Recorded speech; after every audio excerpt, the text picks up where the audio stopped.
Here we go. Okay. It is indeed that time again. I didn't feel like posting anything particularly clever. I thought about it a little bit, but then decided against it. So here we are. I've done my hair a little bit differently. I have a less severe side part. Hello, Gotron. Welcome back. Oh, chat is, what is chat doing on my screen?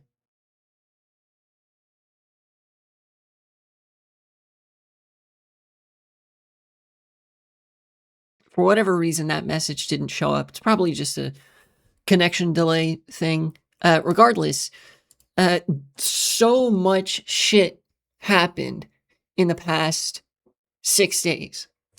You see that video that said ICE only needs training? I did. Hold on. Chat is not behaving right now. That's the text. Where's the actual thing here? For whatever reason, chat is not showing up here. About chat, maybe? Let me try. Hold on. I'm experiencing some technical difficulties at the moment. I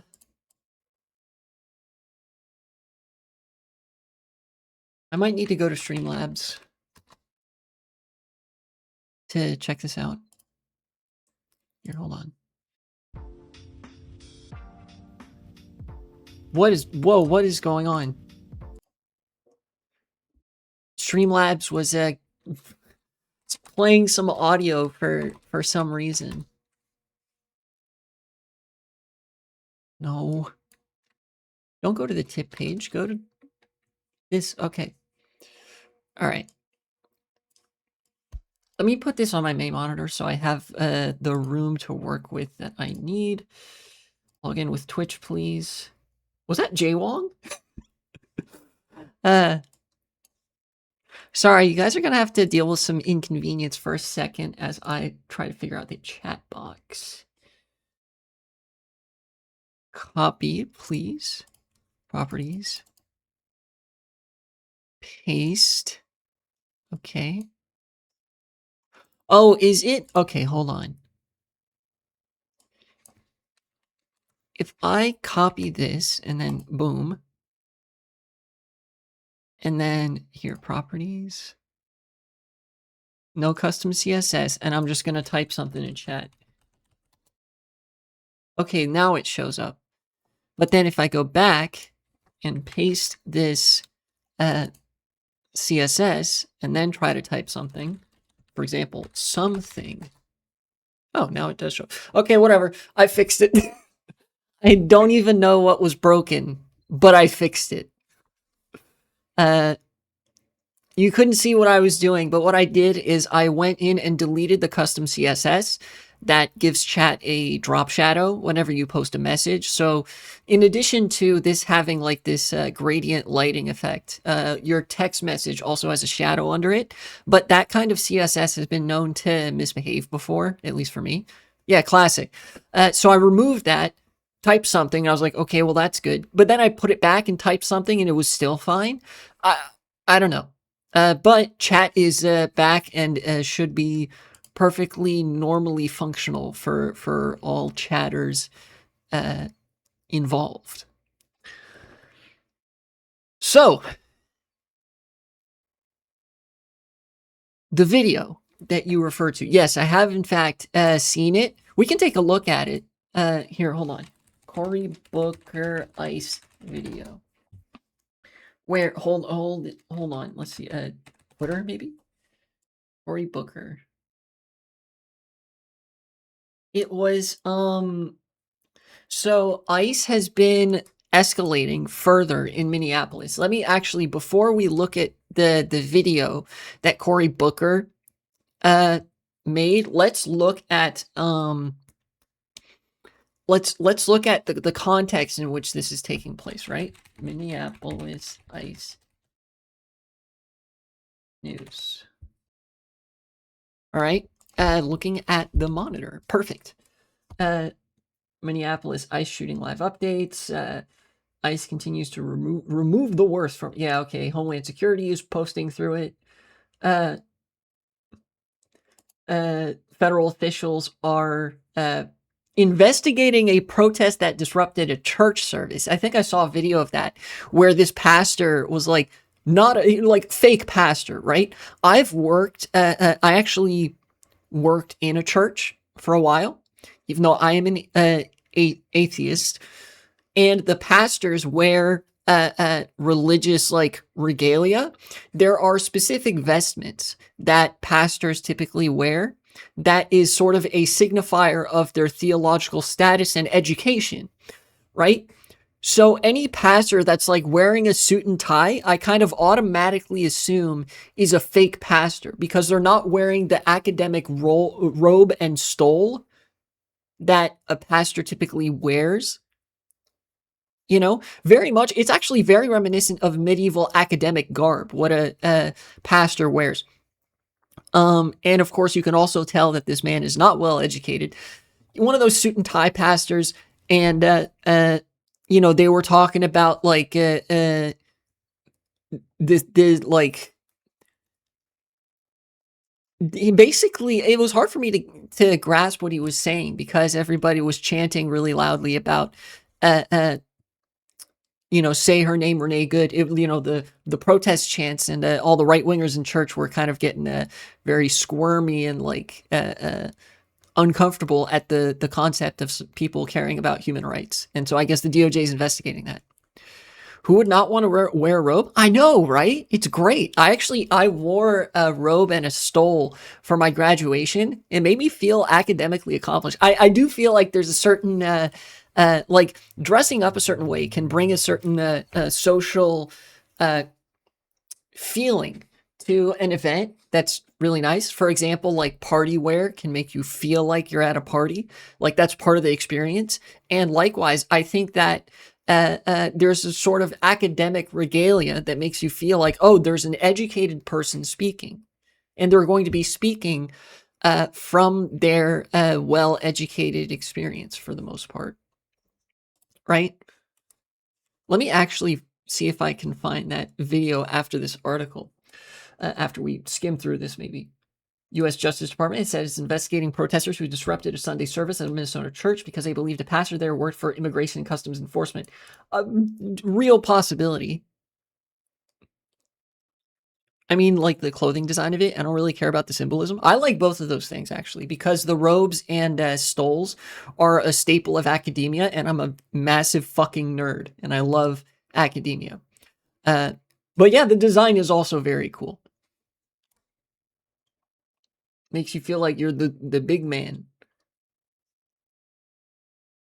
Video showed protesters inside the church chanting "ICE out" and "Justice for Renee Good," the woman killed by an ICE agent in Minneapolis earlier this month. The name of this ICE agent, by the way, is Jonathan Ross. We know who this individual is. I don't know why they are not mentioning that. Maybe they didn't do like the due diligence there or whatever. Are they going to link the video? Okay, here's the video. I actually saw the video that was recorded by this person. I saw the video through this person's perspective, but this is another angle, I guess.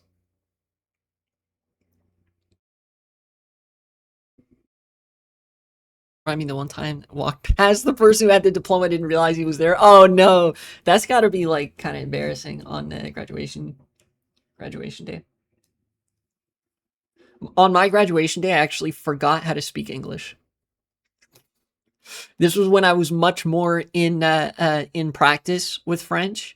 I've fallen out of practice lately because I've been focusing on other stuff, and it's kind of like I kind of haven't felt any need to have immediate French skills. It's something like a little bit more abstract. But when I was walking across the stage, I forgot how to say thank you in English, so I just defaulted to French. Um, Justice Department officials who accuse the protesters of desecrating a house of worship. Oh, what's wrong? Your feelings hurt, Department of Justice? I'm sorry. I thought we had freedom of speech, freedom of expression, and freedom of assembly in this fucking country. I thought that the government ought not show favoritism to any particular religion. What happened to that? What happened to the little thing called the Constitution?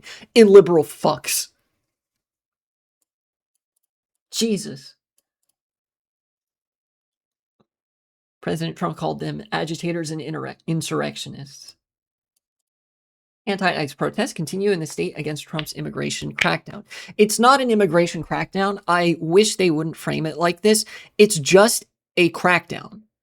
A crackdown on what? Nothing in particular, just people. In fact, we actually know from an interview with ICE officials that they are actively considering everybody to be a target. So like, ICE just roams around, and if they find a person who's unaccompanied, then they're like, all right, go arrest that person. That's true. If you acknowledge that facts exist, that is in fact favoritism towards the left, because as we know, facts have a left-wing bias. Let's take a look at this video. Here, let's, I'm going to turn this up a little bit. Negative 16 and a half.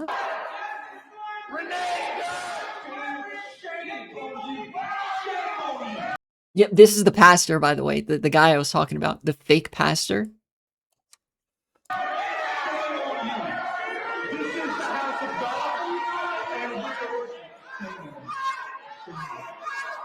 I'm sorry. I'm sorry, you pussy-ass bitch. I thought Christ said to love thy neighbor. I thought Christ said to come to your neighbor's defense if they are persecuted. Are we not all children of God? Is this not an act of blasphemy and heresy, forsaking other children of God because you do not view them as your neighbor, you view them as other? Are you not, as the Judean or the Israelite, forsaking the Samaritan on the side of the road? Or are you not being the person who forsakes their comrade on the side of the road? In the parable of the Good Samaritan, I'm probably butchering that. These people are like totally uninterested in biblical canon, right? I don't mean to say that they're fake Christians, right? Like, insofar as you can say there's a core to Christianity, they're obviously not true to that. But like, I think this is a very American distillation of religion, but I think it is a distillation of religion all the same, right? Where it purely serves an irrational hierarchy.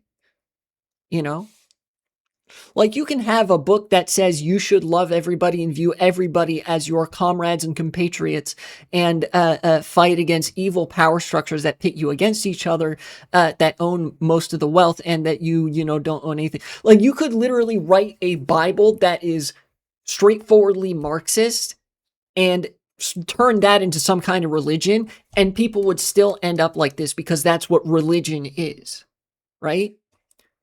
But all that to say, none of these people give a fuck about the Bible or canon. They're totally ideologically dishonest and just their soul is pure grift, is what I'm trying to say.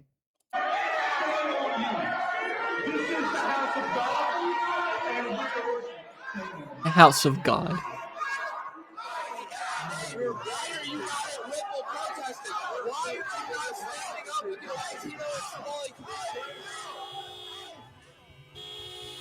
And by the way, there are specific political currents in the like medieval Christian and Muslim worlds where even if they didn't really like each other as a political bloc, they acknowledged that, yes, love thy neighbor includes the people from this other religion because they are still people of the book. In fact, I think in Islam that is a literal turn of phrase, is to acknowledge Jews, Christians, and Muslims all as people of the book, as in they worship the same God. They're fundamentally part of the same community. Like literally, these people are antithetical to all of the philosophy and potential philosophical value that you could extract from the Bible if you chose to.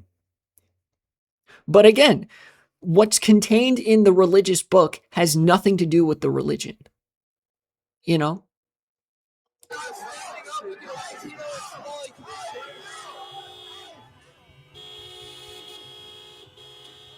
Yep.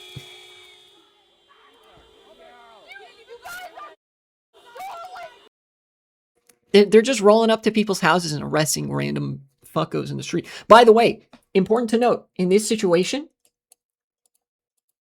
they are not legally allowed to force entry into this person's home. I'm sure this person probably just made the mistake of opening the door. If ICE agents come to your door, you do not have to open the door. They are law enforcement, which means they cannot legally enter your residence unless they have a judicial warrant. Yes, they need a warrant signed by a judge. None of that administrative warrant BS that they like write in crayon at the Department of Homeland Security and then be like, yeah, we have this piece of paper that we wrote that says we can arrest you now for nothing in particular.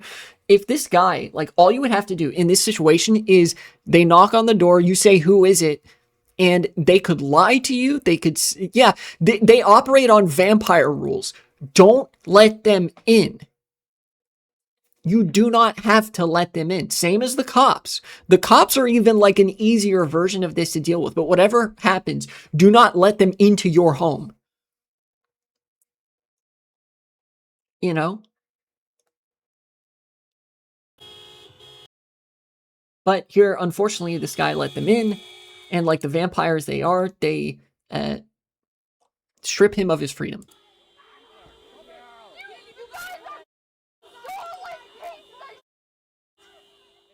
Base. Anti-ICE protest clashes with March against Minnesota fraud.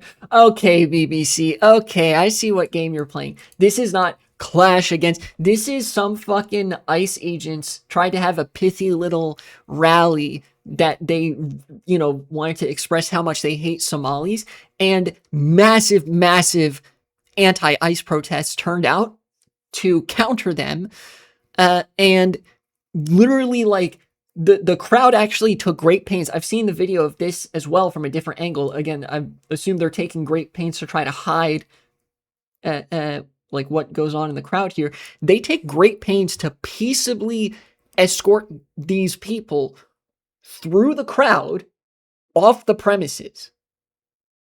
Like, you know, no minimal pushing and shoving, none of that. They're just like, hey, you know, you're a pitiful piece of shit, random, like, pro-ICE person. You need to get out of here. We're going to escort you out of here. All right, make a hole, you know, just lock arms with me. I'll walk with you to blah, blah, blah, right? And, like, anyways. Hello, Kayla the Furry. Welcome back.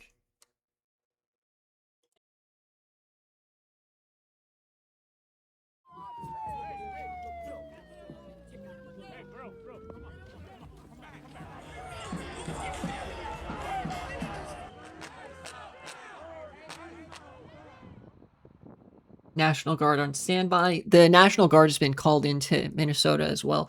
And it's unclear what role they will be playing exactly. But all indication thus far is it's not necessarily going to be supporting ICE.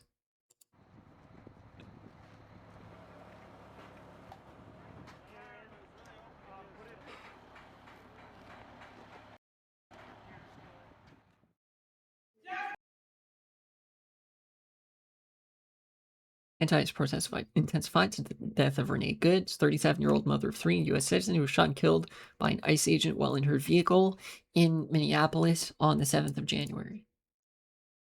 That was almost 2 weeks ago, and this still hasn't settled down because the state government has been capitulating and the federal government has been doubling down. It's like Oobleck. The harder you hit, the harder it hits back, and they've been just trying to hit harder.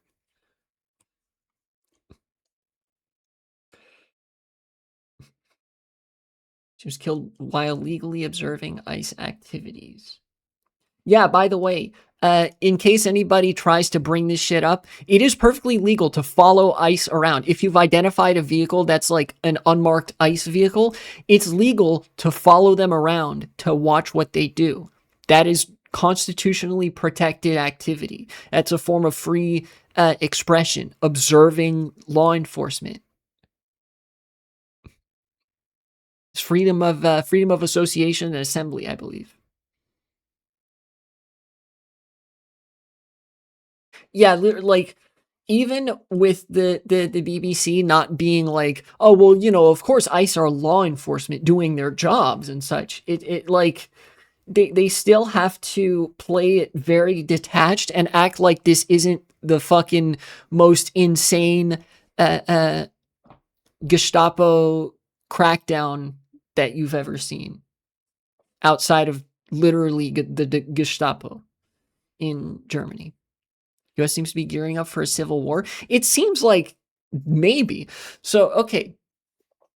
Civil wars are messy affairs for messy bitches, right? Think of a civil war with like 1 million different factions, the likes of which you would see in Syria, Nigeria, any other sub-Saharan African country, Congo, Democratic Republic of Congo, like anything like that. Well, I'm establishing this as a basic understanding of what a civil war is, Gotron. I don't think it's terribly likely that a civil war breaks out in the United States, because even in those extremely messy bitch civil wars, there's a common core factor that there have to be a number of sizable factions that are all contending the claim to legitimate state power in the region. Right? The Syrian rebels were not just anti-government forces. They were attempting to push a claim to be the legitimate government of Syria, which they are now. But like, you understand what I mean? There have to be belligerents like there are in a war with an organized military or paramilitary force with which they could construct the shape of a state. Even in the messy civil wars, at least 2 or 3 of the factions will resemble that. That's what makes it a civil war, and not just a country that's very unstable and has to deal with a lot of like internal unrest and militia groups, right?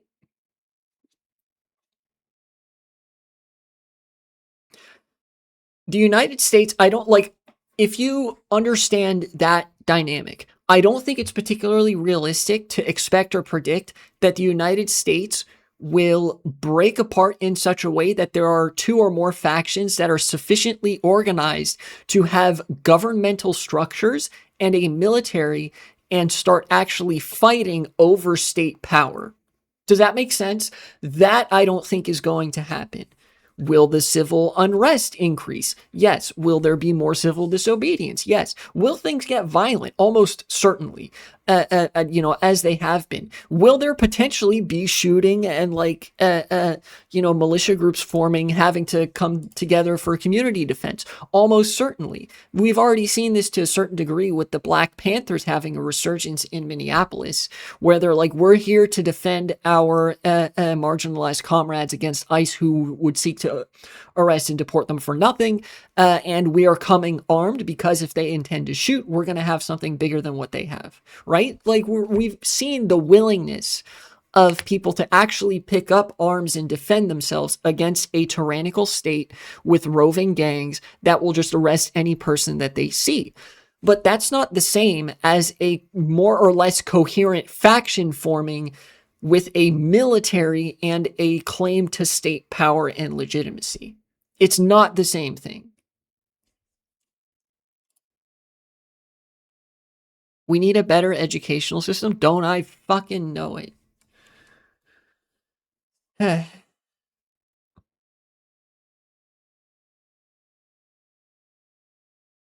looks like another perspective of the video. No, this is the same video.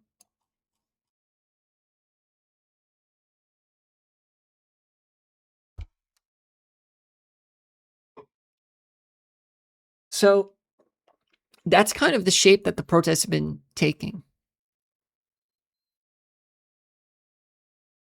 Yeah, some people have a hard time. I think it's a uniquely American or I guess first world phenomenon that people will see a very active protest and they can only comprehend people caring about something that much in the context of a civil war. So they see such a protest and automatically assume civil war, right? People in like sub-Saharan Africa get this upset over a fucking soccer match, you know? This is still very much just in protest movement territory. This has the potential to escalate into wider protests, more violent protests.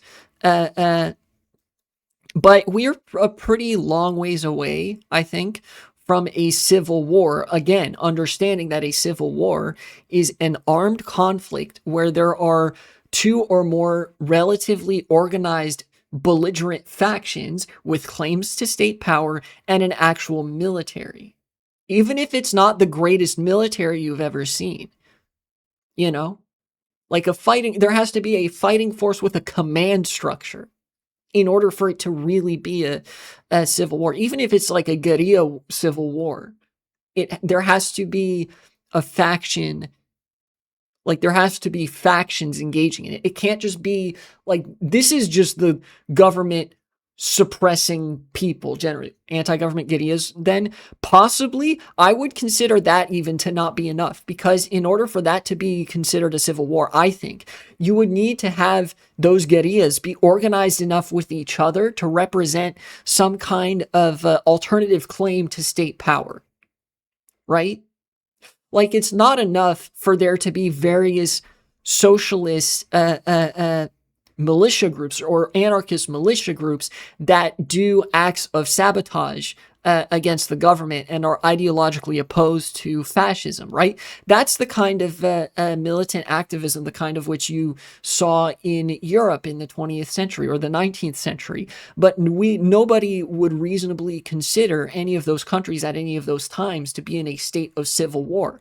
The most adequate comparison would be the Spanish Civil War, where not only were there guerrillas, there were militant groups or whatever, all of the socialist and anarchist and communist and liberal militias had loosely organized themselves into something recognizable as Republican Spain. They constituted a coalition that asserted a single claim to alternative state power, right?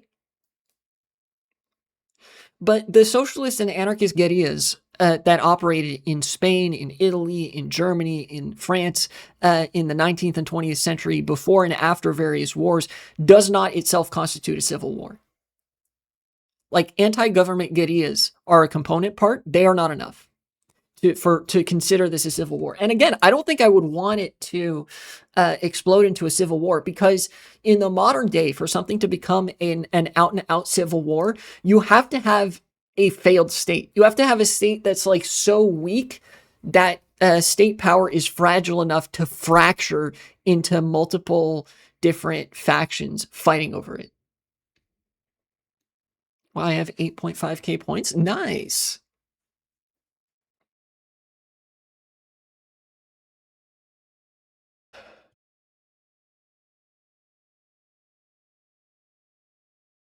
Bro, Cory Booker is posting. Wait, did he remove this video? Oh my god, if he removed the video. Where's his media tab? There it is. Media tab. Okay, no, he did not remove the video. Sad parts, they're worthless. Yeah, look, I've tried to figure out what to do with the channel points. I feel like the channel points are only like... There have to be enough people chatting that they consistently use channel points. I think there's like a setting I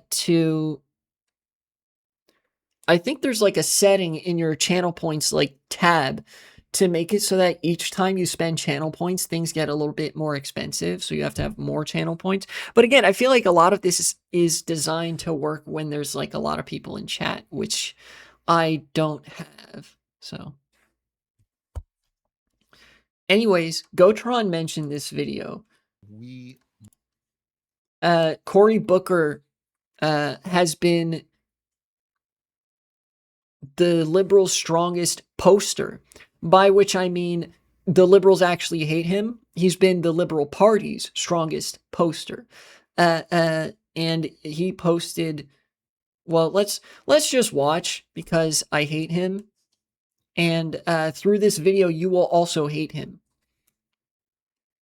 We must do more. The tragic death of Renee Good What do you mean by that? We must do more. has brought into clear spotlight so many of the things the Trump administration is doing to make our communities less safe. But one of the most alarming crises are issues of training and accountability standards for ICE officers.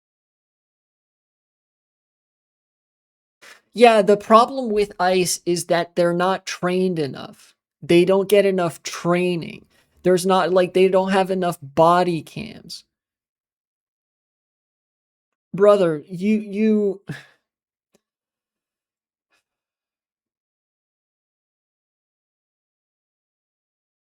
look at my fucking opposition party, dog. Okay, let's run back through it. This like, yes, that is in fact what he's saying, Gotron. His argument is not that these crackdowns and the presence of ICE here is bad. Every time they argue in this vein, they are shifting the goalpost. His argument is you guys are doing fascism too loudly and bluntly. We need to have more trained, more professional Gestapo members who can go and arrest people for civil disobedience. You know? And also, oh, what you're doing is making the community less safe. As like the fucking use of passive voice here and the lack of attribution of agency to the Trump administration. They're not making the community less safe. No, they're intentionally trying to disrupt the community and black bag members of the community in Minneapolis. They know that they're making it less safe. They want people to be afraid and in danger. Like this fucking pasty ass liberal, in parentheses, liberal politician assumption that, oh, the administration obviously wants good things, but they're doing it wrong. Like, this man is showing his entire ass to the world. He does, like, they don't believe in liberalism, which is crazy. I believe in liberalism more than fucking Cory Booker because I'm a socialist whose problem with liberalism is it doesn't fucking go far enough in guaranteeing people's human rights and a good standard of living the world round and guaranteeing negative and positive freedom. My issue with liberalism is that it isn't liberal enough. And I mean liberal in the like Enlightenment philosopher sense, you know, of live and let live. It basically like the freedom of people to do what they will and be supported in their life and not be infringed upon by other people or especially institutions. Like the fucking every politician that ascribes the word liberal to themselves is a fucking affront to liberals. Not gonna lie, I kind of feel bad for the people who have to call themselves Democrats on their voter registration forms. For people like this being your representatives, holy shit. Like, I'm an independent. I still have to make the choice on the ballot whether I vote for a Democrat or a Republican or what have you, right? I still have to make that choice. Is there a name for this ideology that we can call it? Yes, liberal fascism. This is fascism merely aestheticized with liberalism.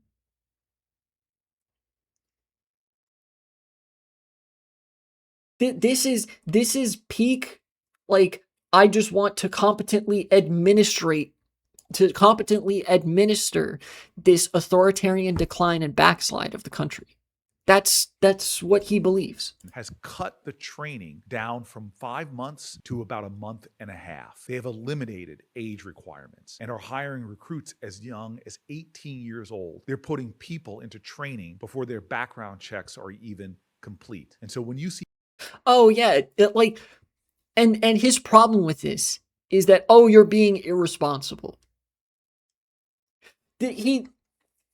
Anything short of saying that ICE as an institution needs to be obliterated and the DHS needs to be obliterated and all their asses need to be put on trial and sentenced to hard prison time, I would consider just like a completely like non-starter. It's just a complete non-starter See people at cut the best of corners, people times. die. I'm continuing to lead new legislation that will bring further high professional officials.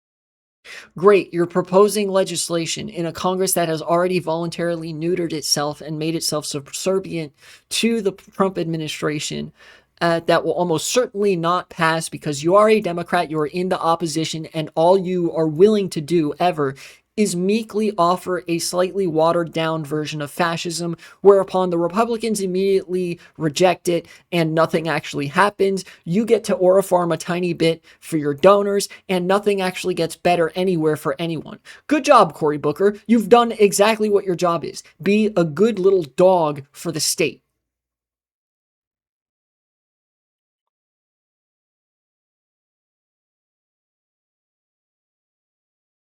Yeah, additionally, like this is the fact that he is accepting at face value the necessity of an institution because it's an institution is, yes, denying that systems could possibly be inherently corrupt or inherently bad. What he's saying is we should reform the orphan crushing machine to use less fuel. How about we just don't have an orphan crushing machine? Have you considered that? And the thing is, I think he has considered it. And I think that I think most liberal politicians of this stripe are just very disillusioned with the world. They've been beaten into submission by the structures that they are now a part of, right? People like Cory Booker, you got to remember with the age of these people in mind, a lot of these guys probably got into politics in the 80s and 90s. These were probably earnest liberal center right reformists or reformers who believed in the promise of good liberal government. And yes, because of the structure of the state leaning more and more into the interests of capital and more into the interests of the consultants, they became convinced that the only way they could ever do anything good was to steer the decline in a slightly less bad direction. Essentially, they were turned into bitches who had no agency in government by their own volition. Like, this is its own version of learned helplessness. People critique like lefties online for learned helplessness, and sure, there's personal critique to be had there, but this is systemic critique. Systems, if you are not ironclad in your principles, turn you into this. Because what they are advocating for, their form of fascism, what they're arguing is our way is more stable. Fundamentally, Cory Booker and the Democrats offer nothing different from Republicans. They simply offer a more stable version of it, right?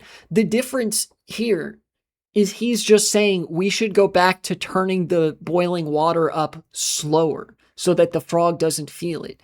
They've been convinced that the only course of action is to turn up the temperature of the water until it boils. He's picking a slight disagreement over how fast you turn up that temperature. Does that make sense?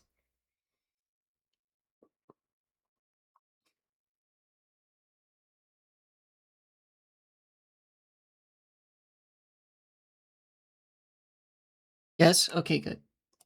Federal officer to wear a body leaders accountable. We must require every federal officer to wear a body-worn camera during public-facing enforcement actions. And Fucking tax credit for first-time home buyers of minority communities type shit. What is this with the qualifiers? Oh, every federal officer should wear a body cam during public-facing incidents. Like, okay, you want to double and triple down on the surveillance state because police wearing body cams worked out so well, huh? and require that footage be preserved so that the truth can't be hidden or destroyed. Great, more surveillance state shit. Notably, no part about it saying that they have to turn over that footage or even providing any mechanism to enforce the law from without. You guys might have noticed it's actually insane how much the country's decline has been characterized by elected officials and law enforcement, you know, agents, I guess, like, and agents in the institutional sense, like institutions and people alike, simply choosing not to enforce the law anymore. All the shit that ICE is doing is illegal. The reason that terms regarding legality have lost so much of their meaning is because nobody fucking enforces the law anymore. Like we're watching in America a complete deterioration of the social contract as it pertains to like common law as a concept.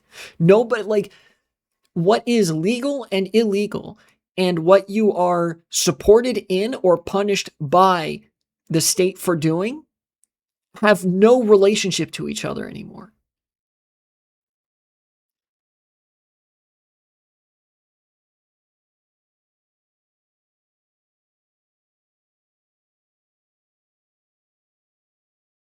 Literally treat ICE like they're demigods. Yeah, they do. It's because again, they are supportive of an authoritarian state in principle. The Democrats are. They just want it to be more peaceful than Republicans do. You know, I promise you, however much you hate these people, you don't hate them enough. And I will urge Europeans to resist the urge to be smug about this because our present is probably your future. Like what we're experiencing now, the increasing surveillance, the police crackdowns, the government being totally unwilling to commit to doing anything good because of the over-encumbering bureaucracy and the interest of capital, you're going to be experiencing that in about 30 years' time, right? It seems like for again, it's hard to draw like exact parallels, but it seems like with Europe experiencing liberalization insofar as like austerity politics, it seems like there are a lot of things that Europe is experiencing that roughly parallel what America was experiencing 30 years ago, you know?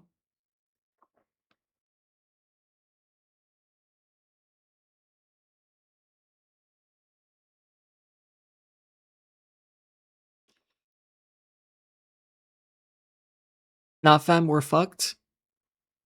I would say that's the spirit, but it's you know, there's a balance to be struck. That's like a more accurate characterization of what's going on. Yeah, we're all pretty fucked at present moment. But what's important is to take lessons from what people in Minneapolis are doing. I don't know if people have seen what Will Stancil has been up to, like a famous Twitter liberal, I guess. Will Stancil.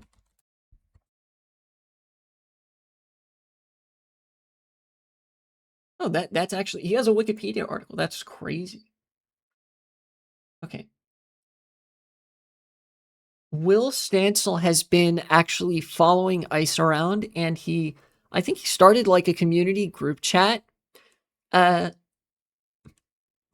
to monitor ICE activity and to let people know when ICE is coming. It actually legitimately reminded me of like when of learning about a bit of the American Revolutionary War, like the Independence War, when community orgs started to notify of British soldiers coming through town to say like, hey, the regulars are coming, referring to the regular military. And like that, people would hide their contraband. Or in the instance of the battles of Lexington and Concord up in Massachusetts in 1775, they would actually use that as the signal like, okay, it's time to fight. Like they're coming, you know.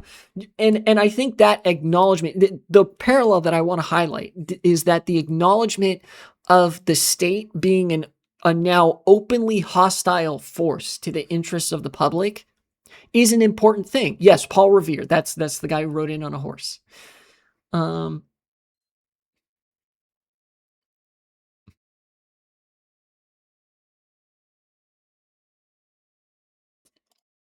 Let me see, what has Will Stancil been posting about? Oh, all this stuff is from December of 2025. I think he's over on Blue Sky mostly now. Here. I hope he doesn't block me on Blue Sky. People tend to be pretty block happy. Okay. Oh yeah, he is very active. 2 hours ago, 3 hours ago, 3 hours ago. Were you going to defend the children? I was feeling kind of stressed and exhausted about Ice Patrol today, and now I'm fired up. This is an important step. Like taking up any form of community organizing to be actively oppositional to a government that has declared an open political war on your rights as a person is an important step in digging the country out of the hole that it's in. I think another step, like historically, the next step on top of this is like in many revolutionary periods, you start to see people developing alternative power structures. Like when the conventional methods of statecraft fail to support people's lives, right? Like, school is not a reliable source of education anymore. The state is no longer providing a social safety net. The food and medicine don't come reliably anymore. The next step after the first phases, I guess, of community organizing here is like organizing stand-ins for these power structures, effectively like parallel political councils, parallel food distribution networks, mutual aid, and that sort of stuff, and not just your typical kind of mutual aid, where it's more rooted in nonprofit charitable institutions. I mean, in the sense that people start to disengage wholesale from the state as it exists. No more of the conventional town halls. The state stops being able to assert its presence as the sole legitimate governing force. You know?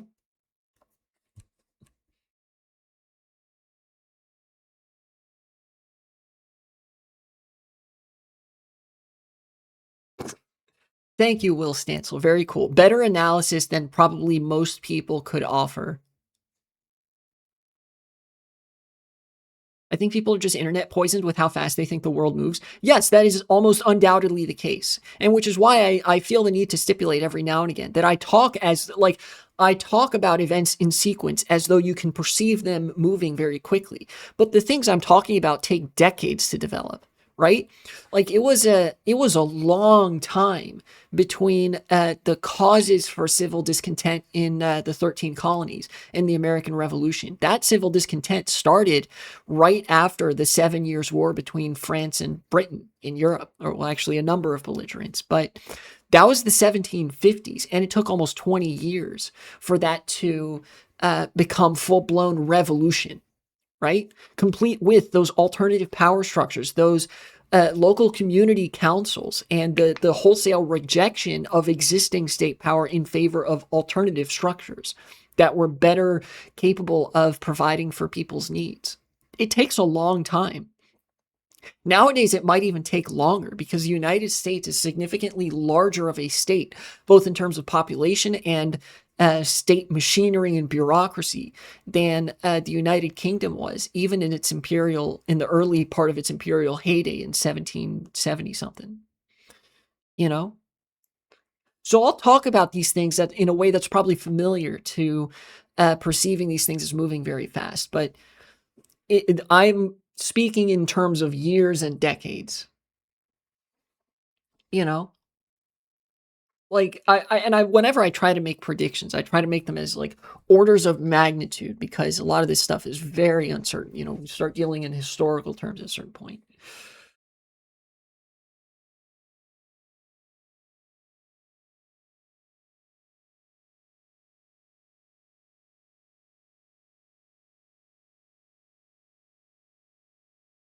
He's It's actually incredible to see Will Stancil being radicalized in this way, because I think this is like the ideal path of radicalization for your normie liberal, right? Like I remember in the tier list video, I mentioned that there are like a lot of liberals will eventually move left as they are disaffected with the inability of liberal institutions to do anything really. And look, here's Will Stancil. Trump is a megalomaniacal criminal madman. He is the singular force that is destroying the entire world order and the whole American system. Slight disagree, but like, look, he's got the spirit. So, go off, King. And rather than acknowledging him as a crisis, our institutions are still determined to relentlessly normalize him. This is literally the thing you say immediately before realizing, oh shit, those institutions are also the problem. Like, if you get rid of Trump, they'll just look for another authoritarian strongman to normalize, or they will continue normalizing that behavior in his absence. You know,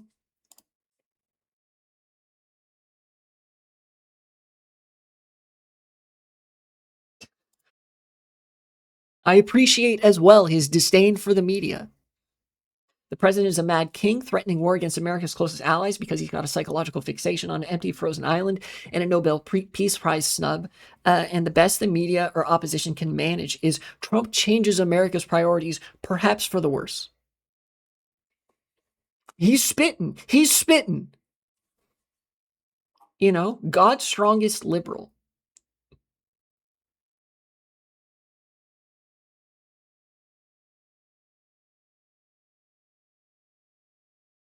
Other people picking up on what Will is putting down, testing the limits of law, in parentheses, doing illegal shit, stretching legal tradition, in parentheses, doing illegal shit, taking an expansive view of his constitutional powers, in parentheses, doing extra super duper illegal shit.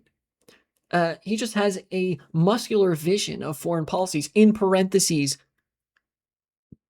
trying to engage in military expansionism.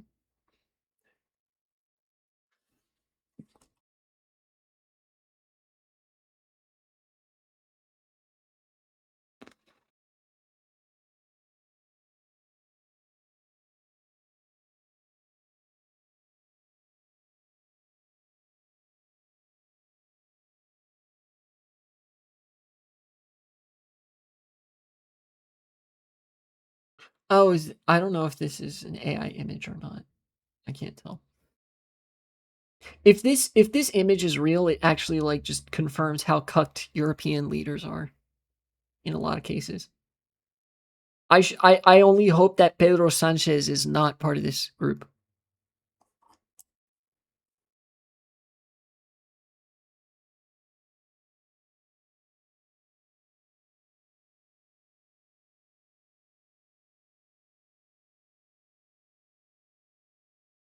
That I think is a useful illustration. The rift between Cory Booker and Will Stancil. I think Will Stancil is a pretty representative, by and large, of the sentiment of the sort of liberal political base. The many people in this country who are registered as Democrats or independents and who consider themselves liberal or vote Democrat frequently and generally are left leaning.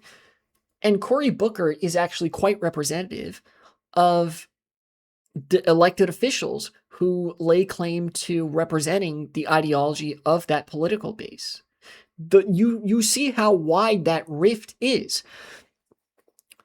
A normal person wants Donald Trump's head on a platter after an expedient trial by his peers, convicted of and conviction on every fucking count of every crime he's ever committed while in office. And they want to see these institutions fucking gutted and restuffed from the inside out to fix them, right? Like the average person wants some extremely drastic shit to happen to fix this country and stop it from backsliding into rank fascist authoritarianism of the worst kind. That is to say, that promises absolutely nothing to anybody and promises the world to a techno-feudal ruling elite. And they want to, like, the average person wants to do Reconstruction too, essentially, and make America into, like, the social democracy that it always should have been.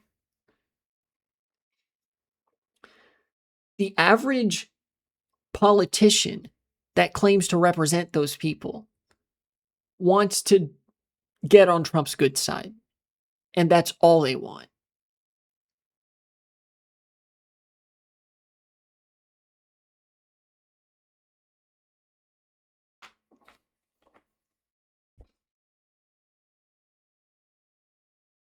think I saw some Jon Stewart stuff in Cory Booker's media tab, and honest to God, I think that that is actually a severe indictment of the kind of political belief system that Jon Stewart represents. Like, like imagine I tweet something and I get retweeted by Cory Booker or like Mark Warner. I'm like reconsidering the fucking thing that led me to tweet that if they retweet my shit, you know?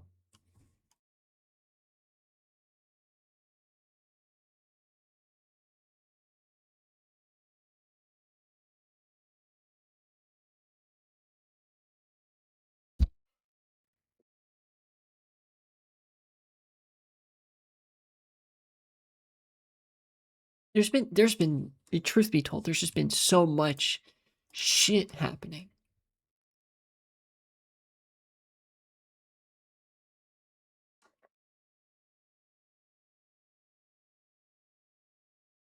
Let me see if I peruse through here.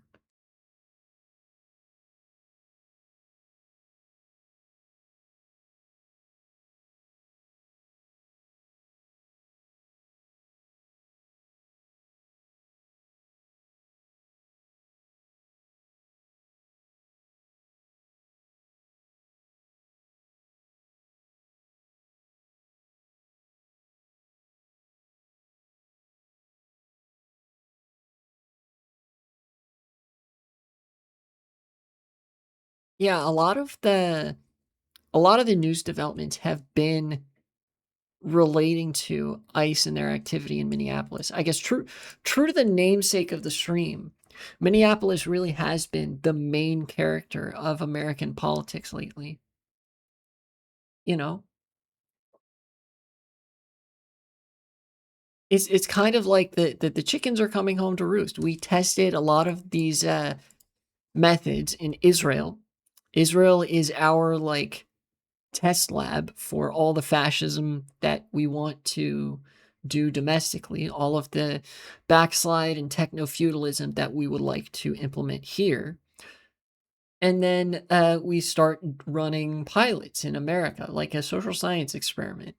How much can we get away with? How subservient can we make the people? How high of a temperature can we turn up this boiling water before the frog realizes it's in any sort of danger? And I think that's what's going on in Minnesota. You know,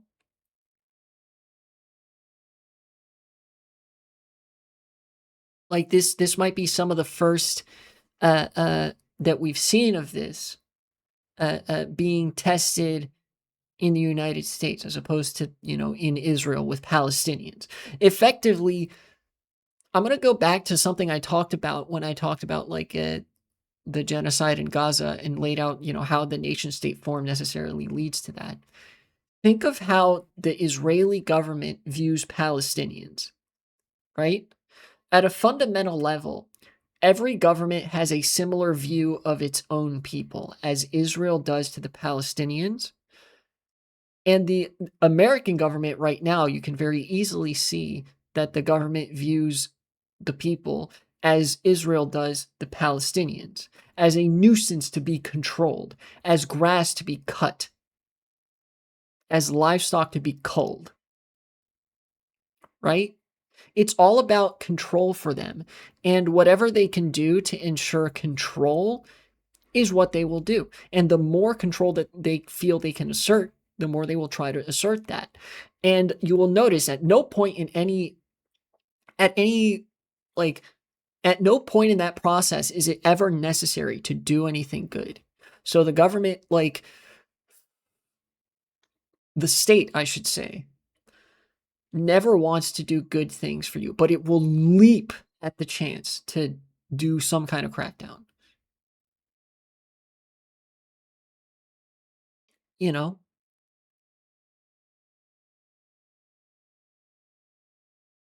And of course I say the state. Really what we're watching right now is sort of a transformation of the state into something entirely outside of what we would consider democratic, like even outside the bounds of liberal democracy, right? state power has increasingly been wielded by and obsequious to the interests of this increasingly insular owning class. You know, the big tech oligarchs, the broligarchs, whatever you want to call them, the techno-feudalists. They are becoming more and more connected to the state to such an extent that it's difficult to tell where one of them ends and the other begins. Hell, I think that the transformation we're witnessing and the way that Congress is making itself subservient, the people's house making itself subservient, or I guess the people's representatives are making themselves subservient to the executive, is not an accident. I think that's perfectly representative because any attempt to put up the facade of representing the great body of the people, to borrow Smithian parlance, you know, is easily taking a wayside, like taking a back seat to the interests of, you know, Jeff Bezos, Mark Zuckerberg, Bill Gates, Elon Musk. It's almost like they have more of a direct connection to government and to policymakers than Congress does. And they're the policymakers, you know?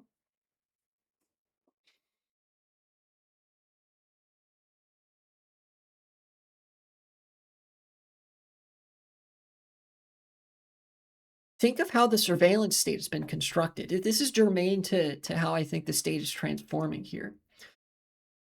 The surveillance state in the United States in the 21st century is not of the same type as that in Germany in the 20th century or any various third world countries that have a state secret police force, right?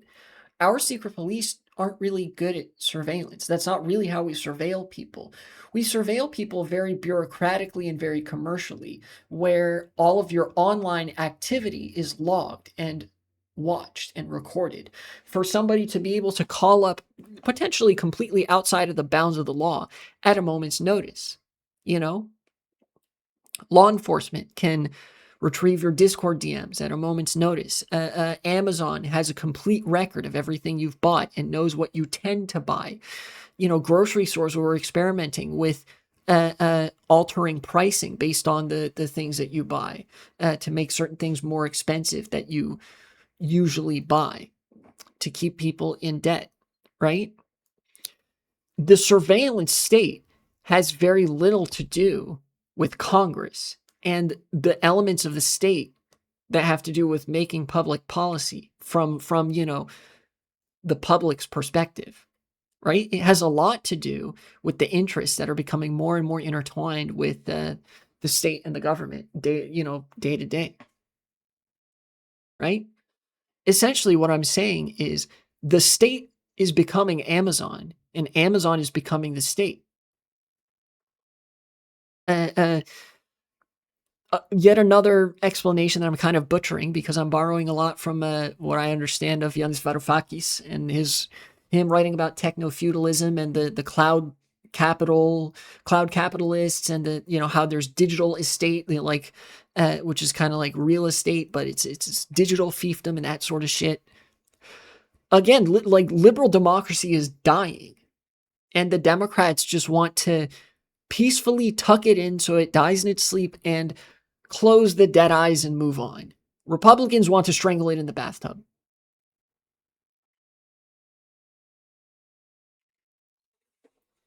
And I don't even want to save it. That's the craziest part, is that liberal democracy dying inarguably makes the world worse. But a better world isn't one where liberal democracy is saved. It's one where it's supplanted by something more democratic.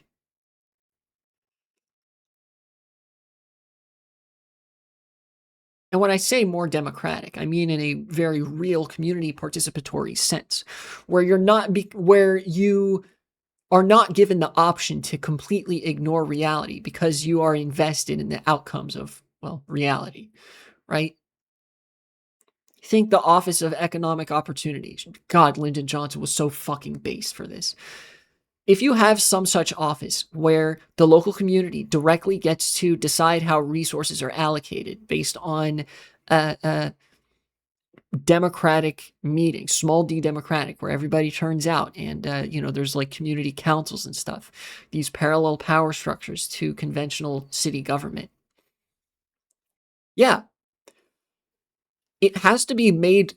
The system of government, like the philosophy of government, has to involve people being tied to the fate of their community.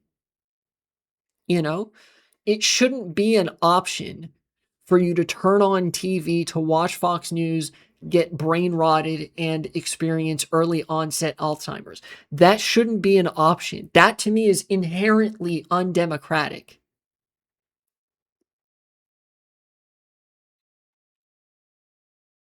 You know,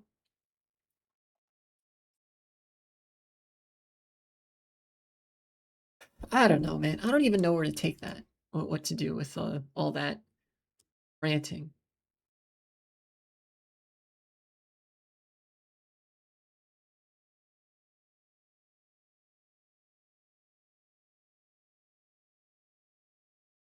Okay, are you ready for the craziest act of like fascist media complicity that I've seen? Like the most flagrant one, where they don't even bother to dress it up? Not necessarily related, but it was on Will Stansel's profile. It's just so crazy to see it happen in real time. CNN politics. To regain the majority, Democrats would need to run more competitively among white voters without a 4-year college degree, the most widely accepted definition of the working class than they typically have done in the Trump era. Fucking excuse me? These these news outlets hate their readership. They hate you more than anything. They hate you more than anybody's hated anybody else on this planet. Yeah, try to say Republican without saying Republican. Like, oh, working class means you are fascist. Like, this is not, this is so transparently dishonest. Nobody has ever believed that this is what working class means. You're trying to take Marxian terminology and debase it to mean nothing at all. Working class means something. It means you work for a living. Most people who are college educated are working class. Labor aristocracy, the professional white collar class. You earn a salary, you earn a wage, you are working class. White voters without a 4-year college degree. Oh my fucking god. This is literally, this is what the Nazis did. The Volk. The real socialism isn't the Judeo Bolshevism. No, no, no. Real socialism is when the country belongs to the white Aryan man. That is the real working class to whom this country belongs. This is, at best, this is Strasserism.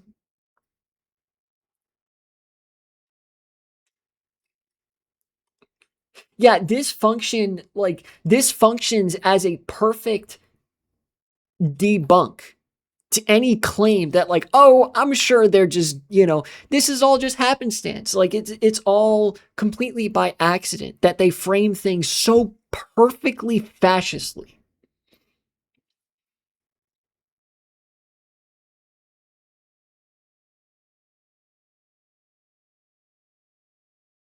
I hate the news media. I hate them. I might hate them as much as they hate me, which is an accomplishment unto itself. Inshallah, one day I will hate them more than they hate me. But that's going to be a difficult bar to reach because they hate me so much that they're willing to kill the entire country so they can see their readership be subservient little slaves. One day I'll get there.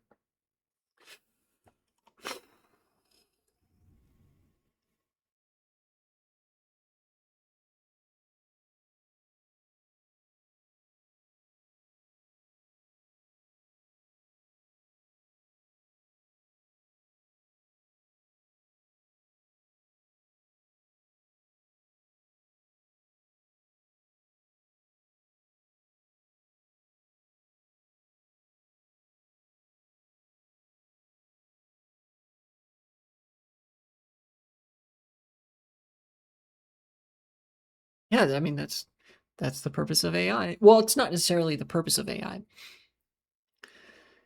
People have long since realized that AI is useless insofar as insofar as engaging in any actual production. Uh, AI more so serves to keep the population in a state of subservience and dependency. Uh, uh, it's actually meant to be the death of critical thinking, right? Think of how like slopification and enshittification affects things that we do and use and engage with. AI is basically that applied to the human spirit. AI is an attempt by the owning class to enshittify the human spirit so that the population can be easily controlled, so that they can be king. It is a part of the techno feudalist uh, uh, philosophy, the sort of new age of techno feudalism that they're trying to build. You know, it's kind of crazy to see the ground shifting so quickly beneath our feet like this, where it feels like when I was growing up, I kind of learned to get a political picture of the world as this flawed but ultimately liberal democratic world order spearheaded by a lot of wealthy countries that had very problematic relationships with the less wealthy countries, but in some respect were interested in human rights and that sort of thing, right? Like very the version of the world that I learned existed when I was a young kiddo was very like Model UN coded, very turn of the century liberalism, you know? And now so little about the world resembles any of that shit that I learned. God, even in high school, the world is so different now than when I was taking political science classes in high school and college. It happened so fast. And at the same time, it was a long time coming. But I don't know. Such is the nature of history, I guess.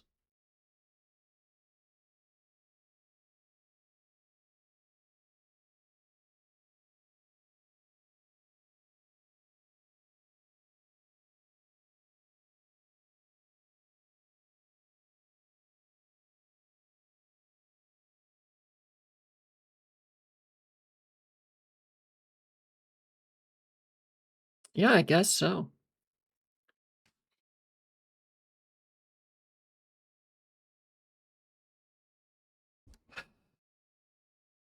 Again, I'm kind of at a loss of where to take this.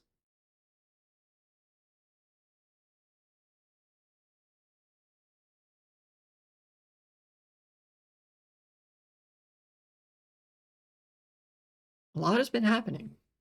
A lot has been happening. It's kind again, it's like one of these phenomena where like now that I'm put in the hot seat, I just kind of all of it just kind of leaves my brain now. Yeah. Yeah, a lot of the institutions are designed to prevent any movement towards anything better. I guess while I'm thinking about stuff, I would like to thank a recent subscriber, Verif Staff. I don't know if this is just somebody's personal account that they named that, or if it's like for whatever reason Twitch verification staff sub to my uh, uh, stream. But thanks for the subscription with Prime. As my activity feed tells me, that's 25% to my subscription goal, where the streamer plays Five Nights at Freddy's. Also, where's the follow goal? I thought I had the follow goal on here somewhere. No, where did it go? It just disappeared. What happened? Uh-oh. Main window stuff. Channel donation. Where is the follow goal? Hello?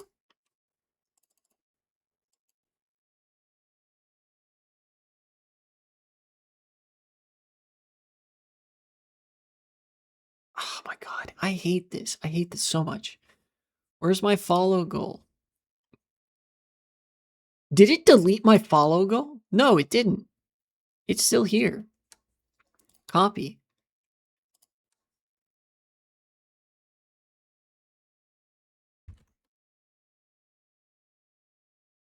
Oh, what?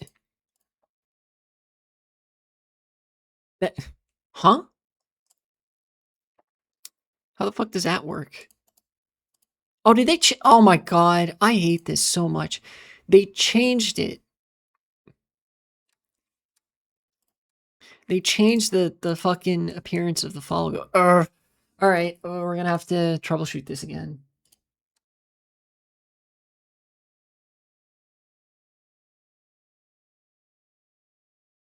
Here, hold on. No, I don't want to do that. Properties.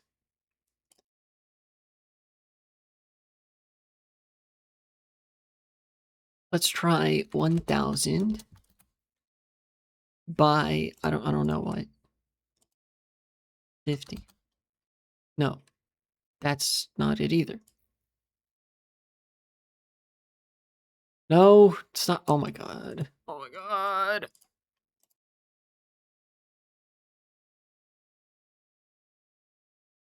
100. No. Grab onto that. Okay, that's like slightly better. 400 by 100. Okay, let's try 800 by 200. No, what? Why is it only one size? I don't get it.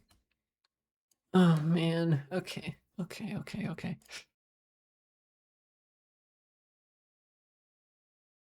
All right. How big even is it? How, like, what?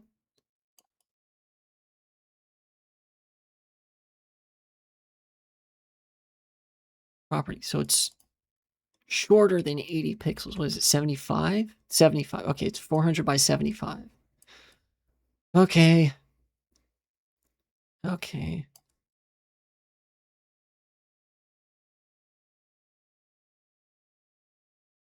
Try to get this at about the middle.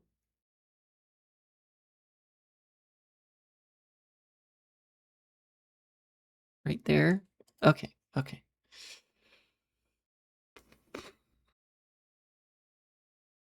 What if I look at this now?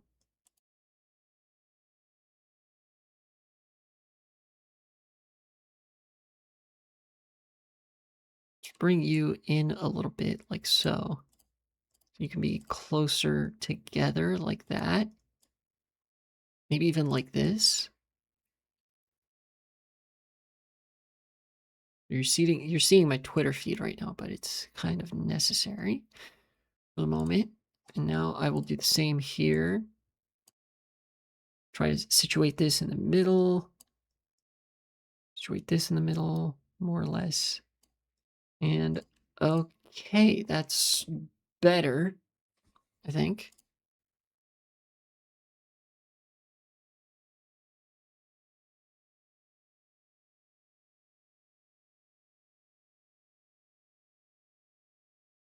Yeah. Okay. All right. I hate technical difficulties. I hate them a lot. There just never seems to be a good explanation for why they should happen.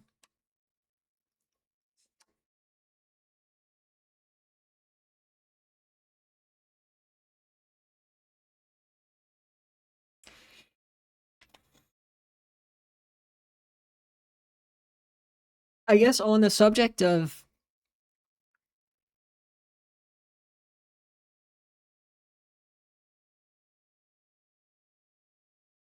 going to talk about Greenland, I guess. There's a reason why parents buy their kids a concert so they don't have to worry about it anymore. Concert? What do you mean? Console. Okay, yeah. Yeah, consoles because they have less customization are like less subject to this problem, but it has been known to happen on occasion. I wanted to talk a little bit about Greenland, where it seems like the Trump administration keeps posturing. They've been posturing, and the European Union has been concerningly back and forth on the issue, but ultimately has said like it's not for sale. Let me see if I can find anything about Greenland. For every 1,000 problems a computer has, a console has one. That's probably true.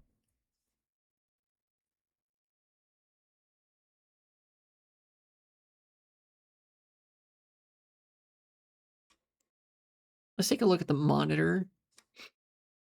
Greenland News, today's latest story from an hour ago. So things are happening. Macron says we don't give in to bullies. That's great. I would like to actually see that to believe it. But, you know, making the right overtures, I would imagine.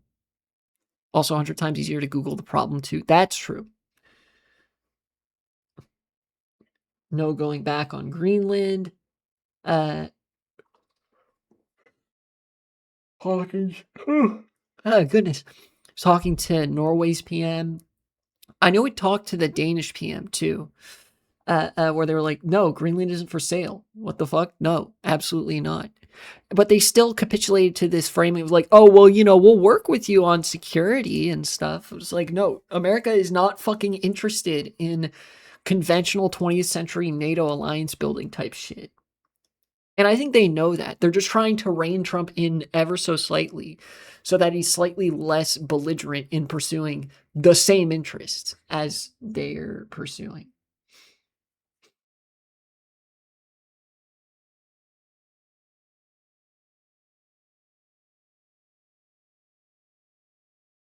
Europe Live with uh, Jakub Krupa. We'll continue.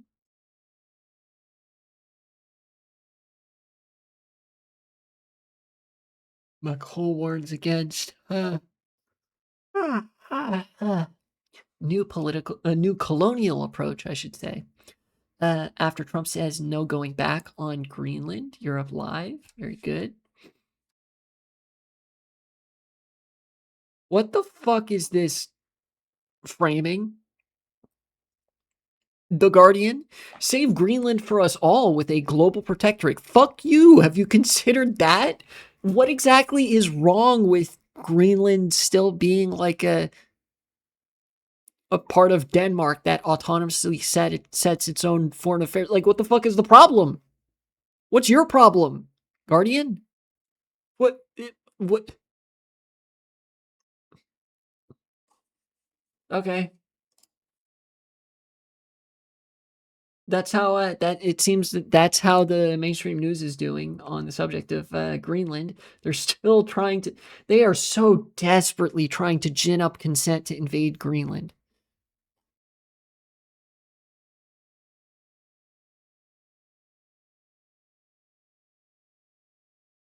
And Minnesota ice presence.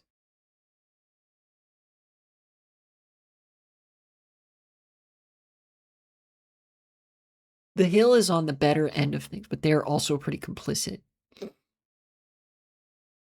White House Press Secretary Carolyn Leavitt for press briefing to mark 1 full year of his second term. Oh yeah, as of today, it's been a year. Fuck.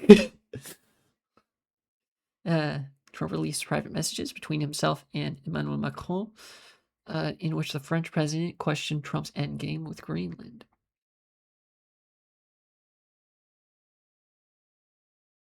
My friend, dude, Macron is so fucking. He's on such gluck gluck shit right now.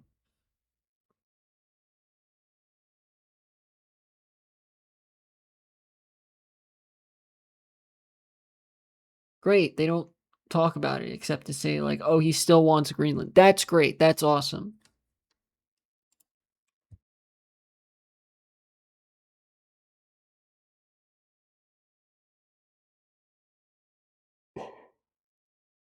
See, look at this dickless shit.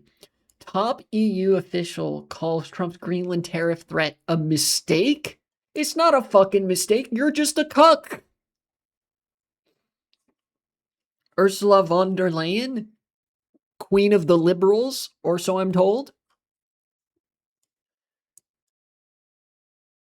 Of course, it's a comment made at Davos, the World Economic Forum.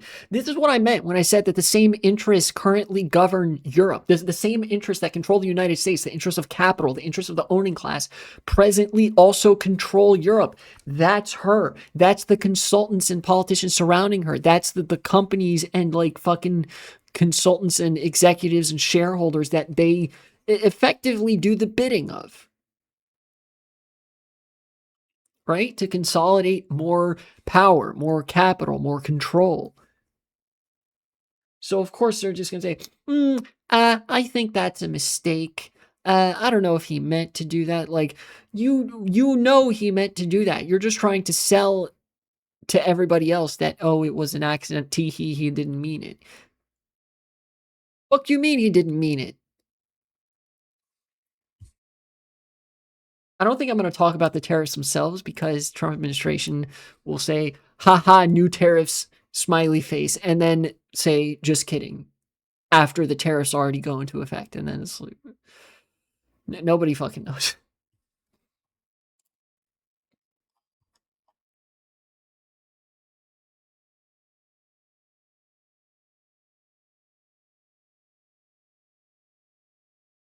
Oh, well, this is something that would actually hurt a lot. Thank you. I do love the fell for it again, Death Star. Europe may begin selling U.S. assets in response to a new conflict with the U.S., a move that could trigger a dollar collapse per Bloomberg. American century of humiliation. Hope you guys are ready for the Great Depression 2, Electric Boogaloo, because that's what's gonna happen. It's gonna be bad. It's gonna be really bad.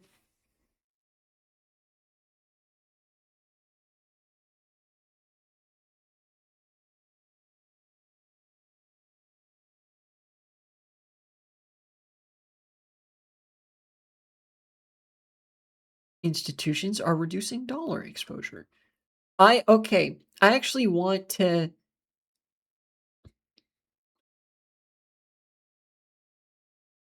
say something. This actually reminded me. I actually have an apology to offer a couple of people. A while ago, let me actually look. I'm going to look on YouTube at my channel to see who in my chat at this time was talking about de-dollarization when I was like 22, 23, whatever. Videos oldest. Okay, let's scroll through these. Let's see what else I've got here.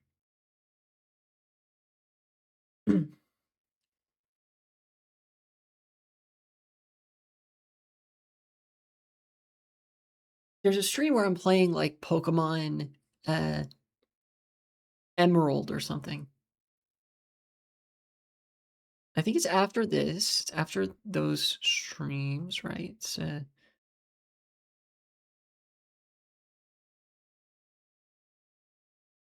I really, really want to find it. No, it's not those streams where I'm playing the like Pokemon Team Rocket Edition, which is a very cool ROM hack, by the way. I actually recommend checking that one out if you're in the market for that sort of thing. And I say market in the colloquial sense. You don't actually need to buy anything. Where is it? Okay.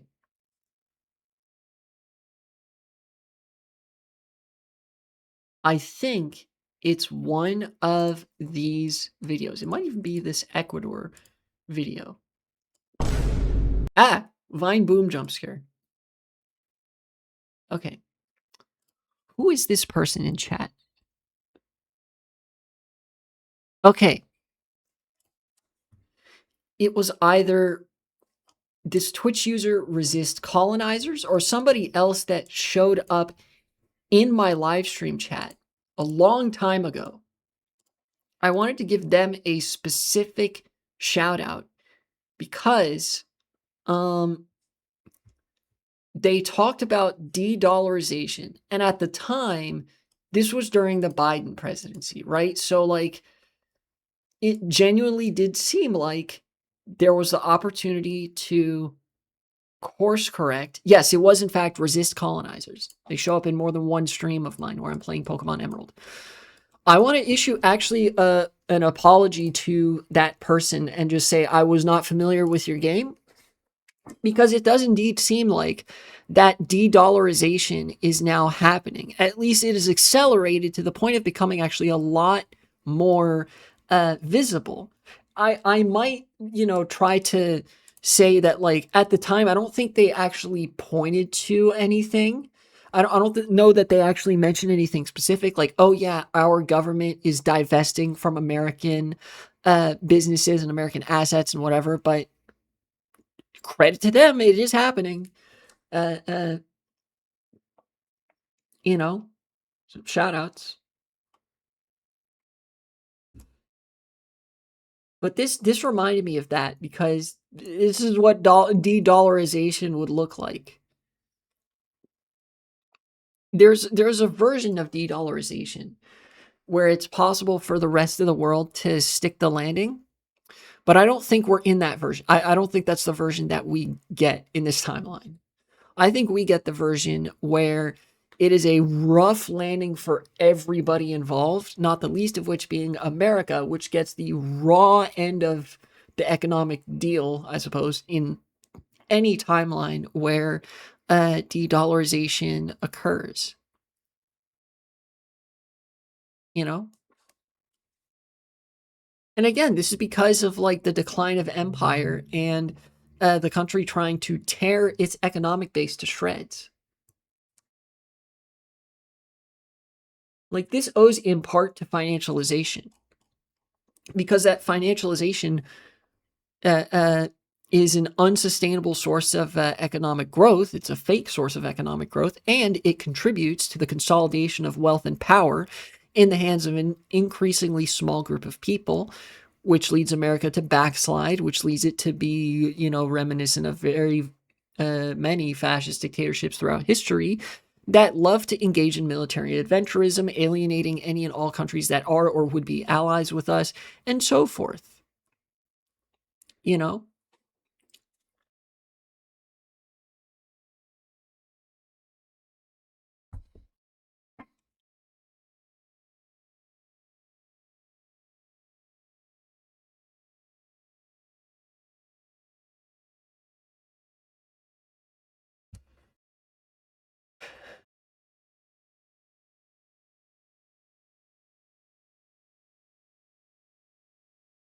Like, what the fuck?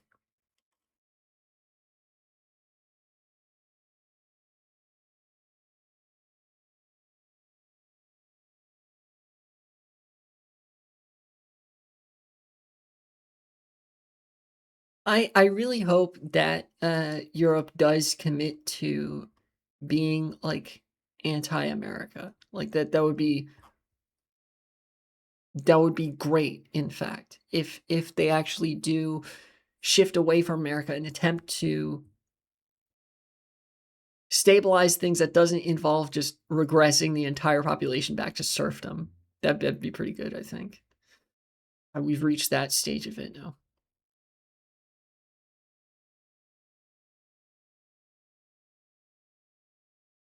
But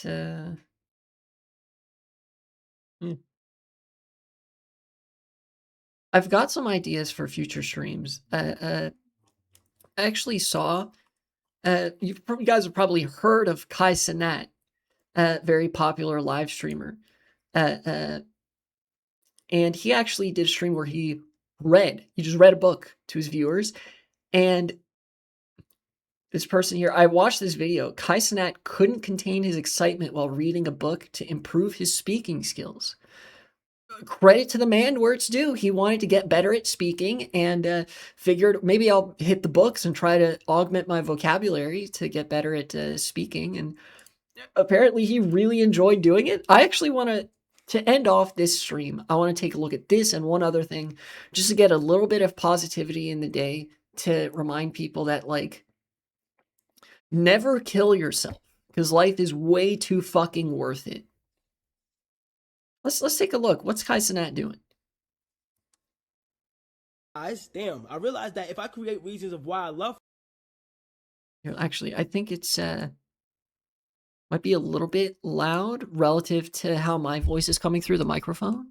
her, damn, I realized that if I create reasons of why I love her, then it makes my love for her conditional. Shit. On those specific traits or actions, as if I could stop loving her if she doesn't do them. This is of course is not true. That's a good way to think about it. At that moment, I finally realized that McKenna couldn't list reasons why she loved me because her love for me was unconditional. While there are I'm just kind of reveling in how good of a time he's having here. That's a good point. While there are things she loves about me, there are no reasons why she loves me. If she had reasons, it would mean she only loved me if I were exemplifying those traits. Her love for me is not based on my mood or what I do. Her love for me goes beyond all reasons and does not come from a place of reciprocity. Let me see. Yes, my glorious king. He found a word he didn't know and he was like, let me look that shit up. I want to know what that means. Yes. This is it. This. Guys, it's a small thing. It's a really small thing. This is how we make the world smarter. We gotta make learning something that everybody fucking loves doing. He's enjoying himself right now. It's amazing to me. I think it's the word is that he's looking up is some version of like reciprocal or reciprocation or something, which means like a back and forth. It's like the word itself is kind of hard to explain. It's not purely transactional, but it is the social equivalent of a transaction where you are sort of it's almost like exchanging sentiment back and forth. But contrary to an economic transaction, it is not a one and done. Typically, it is a relationship that is mutual and builds upon itself, but can sometimes operate in a way that's like quid pro quo, this for that. In a way. Reciprocity. Reciprocity. Okay, so that's what he's looking up. Reciprocity. Reciprocity, yes. Place of reciprocity. What's that mean? Reciprocity. The practice of exchanging things with others for mutual benefit. Okay, reciprocity. I stand. My glorious king. Yes. Yes. It's infectious. I watched that and I felt happy watching it. I was like, this guy, I don't know him. I've never watched a Kai Cenat stream in my life. He's reading a book. He's having a great time. He found a word he didn't know. He looked up what that shit means. I can see him not only getting smarter in real time, but having fun getting smarter in real time. And he's streaming this too. Like he read to his viewers here. It's so good. It's so good. Look, in a world where like Palantir is working on a tool for ICE where they can just fucking identify deportation targets on their phone and arrest you that much easier, there's some good shit to be enjoyed and to be appreciated. You know? The other one being from the People's Republic of New York City, naturally. He did it. I don't know if y'all remember, one of Zoran Mamdani's campaign points, his campaign promises, one of the things he was highlighting, was that halal, street food, was too expensive.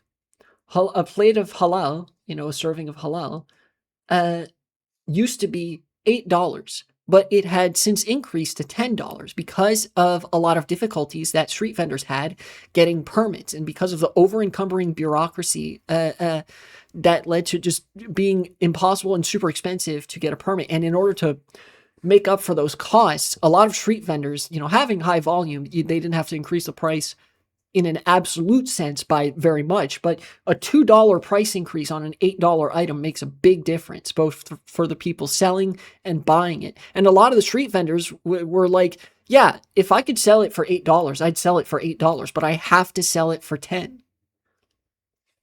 He did it. Major campaign promise accomplished. It's been less than 3 weeks, and he has achieved $8 halal again. $8 street food. In New York City, mind you.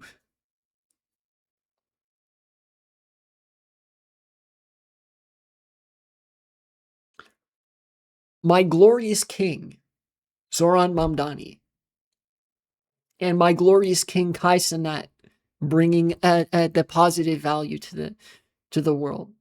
Thank you.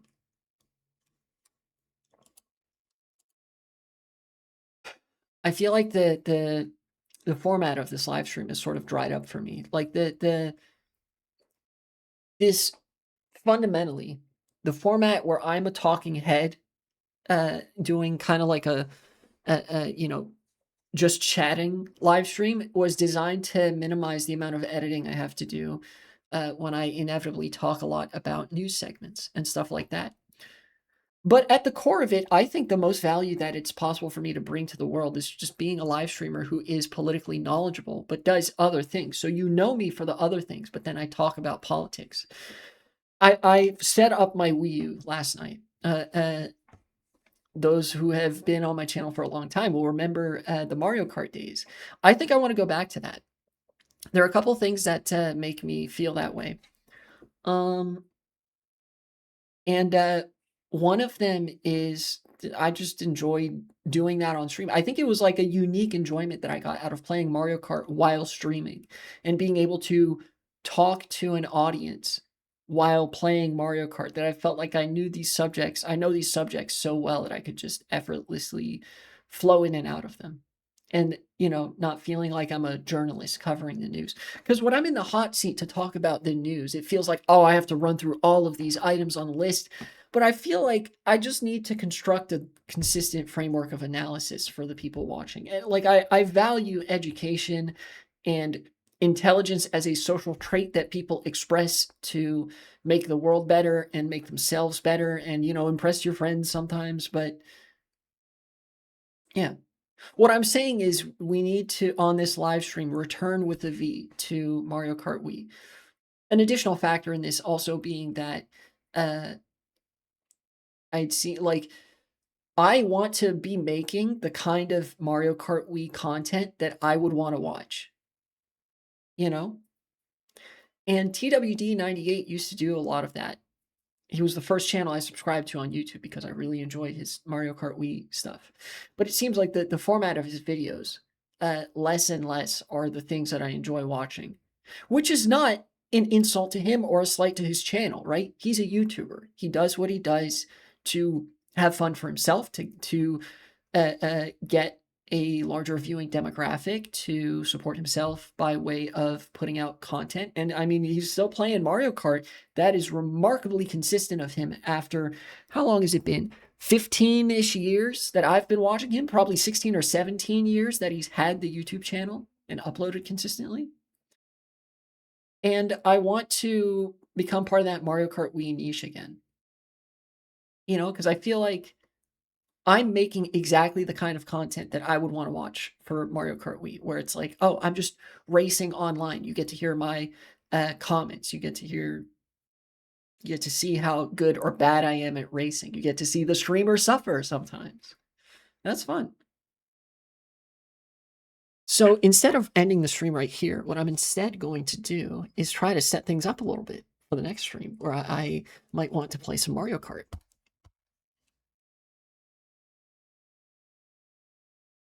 So this necessitates the single monitor approach. Show only on one. Thank you, Windows. Now, I'm going to turn on my Wii U.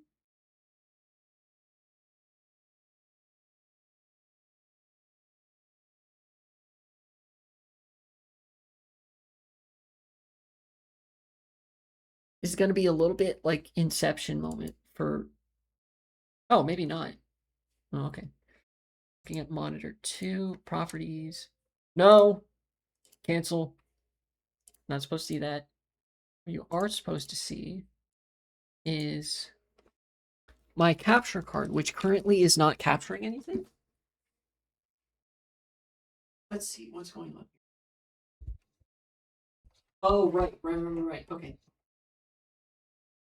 This is, oh, wait, this should be capturing.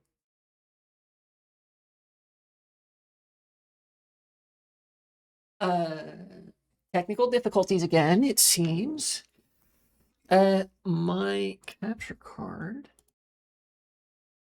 There we go. Okay. Show that. Very good. Were you like a hybrid between the Switch and the Wii?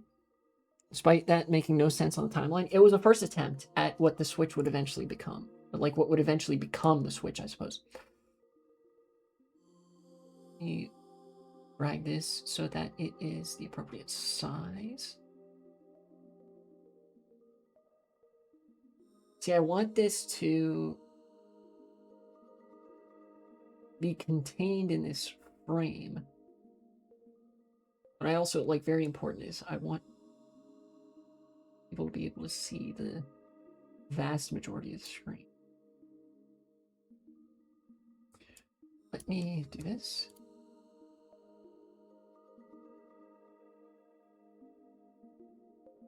All right. How's that look for y'all? In my opinion, the menu for the Wii U has more personality than that of the Switch and the Switch 2. I think I agree. The Wii U definitely represented in terms of form and function, like kind of an awkward phase. But I think the fact that it was like a genuine attempt at producing a follow-up to the Nintendo Wii is pretty cool. And I have actually, I've needed to use my Wii U for Nintendo Wii games because my Nintendo Wii actually broke quite a long time ago. So I had to transfer all the data. Well, the Wii itself didn't break as like at the same time as the disc reader broke, but the console itself soon followed. I had to transfer all my data to the Wii U. I am going to here. I think I have the right SD card in here. Yes, the marker's very smudged off, but it does say Retro R, which is for Retro Rewind. So I'm actually going to start.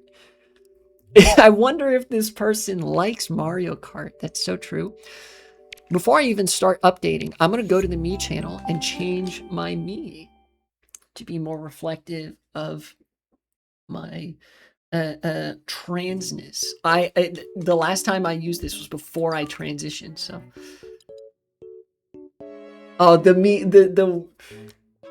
Mii channel theme. It's so good. So good. Okay.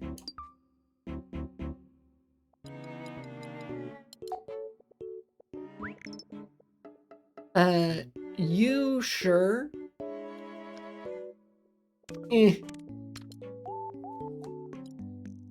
All right. This was the Mii I used for CTGP. No facial hair, thank you. Nuh-uh. Nuh-uh. Mii kind of didn't survive the console switch between the Wii U and the Switch. I don't think that's necessarily true. The Switch still has Miis and they're still featured relatively prominently in games like Mario Maker. But it's a shame they didn't, like, remain a mainstay. It kind of got sidelined. Gender. Female. Very good. That seems pretty correct. Hair.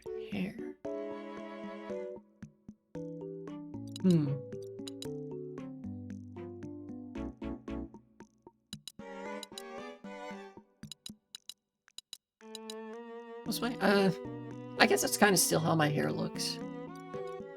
Or that one person that got mad that games allow you to pick your gender. Yeah, fucking pronouns. Fucking Brit bonger ass.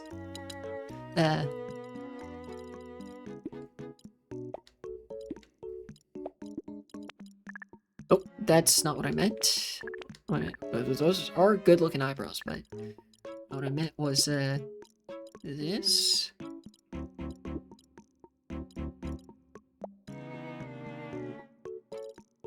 I think that looks good. Looks fine.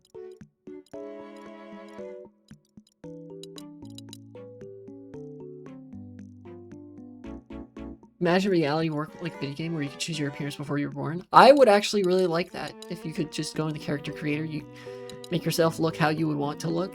That'd be good, I think.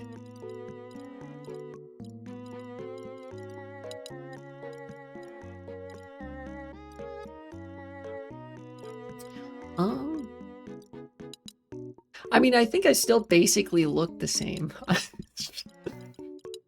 You know?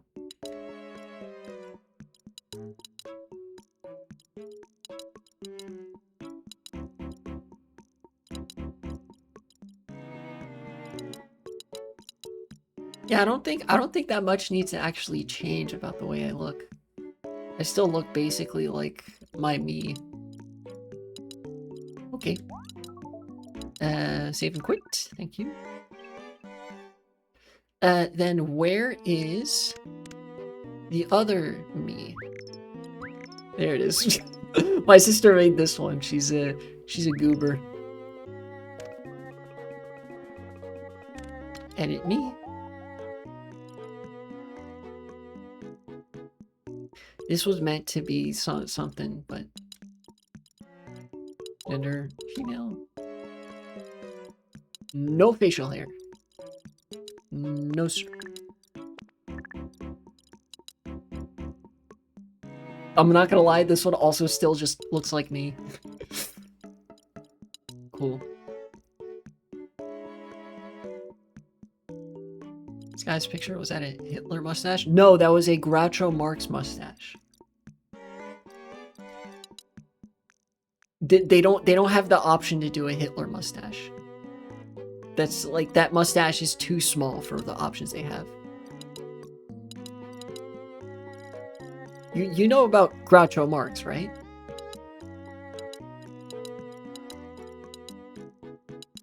Like, there's a significant difference between that kind of mustache and the Hitler mustache.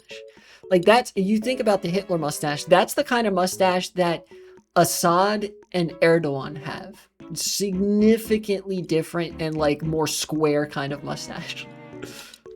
You know?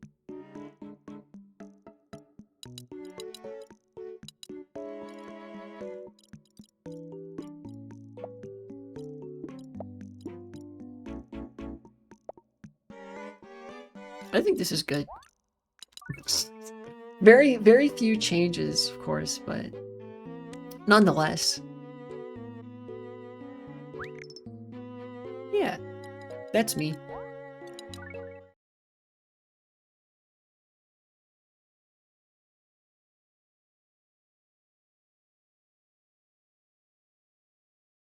The menu in the disguise, bottom right, top right picture, it looks like it. Again, that's Groucho Marx, not Hitler. There is a massive, massive difference. Wait, that's CGP Classic.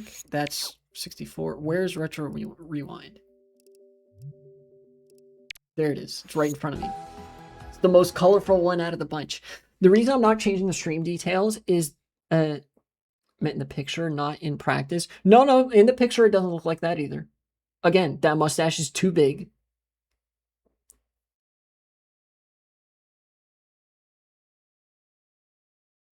You need to, if you think those mustaches look the same, you need to understand the difference between mustache shapes and sizes. You need to brush up on your mustache knowledge, like unironically. Yes, I do want to update. It's good. Oh, okay. Update failed. Great. Rebooting. Retro rewind.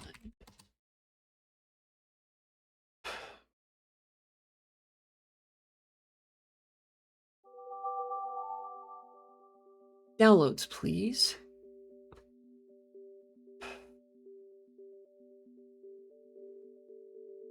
Full download, first install. Sure, maybe I might actually need that. Thankfully, I still have this thing, which lets me put in an SD card and use a USB connection, since unfortunately a lot of computers don't have SD card ports anymore. There we go. There we go. Retro rewind. No, I will not scan this drive to fix the problem. There's no problem. Okay.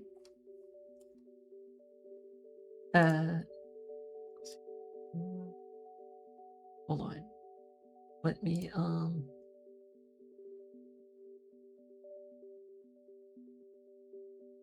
no, this is getting on my nerves. USB drive, thank you. Okay. Is the My Stuff folder still intact? That's an important question. Reminds me of some report glitches function. Some things act like some things act like they know every possible way a game can break. I'm not sure what you mean. Retro Rewind 6. Okay, so the My Stuff folder is a separate thing. How to install? No, I don't want to watch the tutorial. I just want to see that. Okay. So I'm assuming that you just put all of these in the folder where these corresponding folders are, right? USB drive, using Retro Rewind apps, Revolution. Yes. Okay. The last time these were updated was 1/10/2024. Oh, Jesus. All right, apps, Retro Rewind 6, Revolution, Retro Rewind. Yes, very good. Depending on whether or not my drive tells me that there's not enough space available, I may actually have to install this stuff piecemeal. We'll see.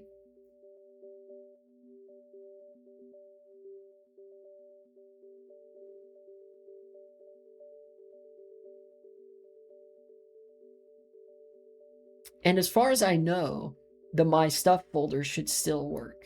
I've gone through this whole rigmarole before. I will try to sort this out off stream, but right now I just want to get the process started so you can see that I'm going to be working on it for the stream next time. And again, I don't think this merits a change of stream category because I'm not actually playing the game yet. Can't really play the game yet, you know.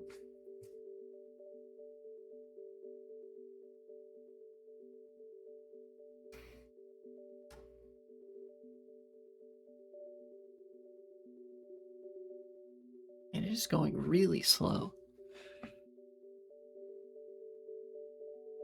It is making progress, though. It's going about like 5 to 10 items per second. The problem is there's about 750 items. I guess that's like 4 megabytes per second is decent speed for a USB drive. So I'm just kind of chilling right now. I'll keep y'all updated on how much progress is made.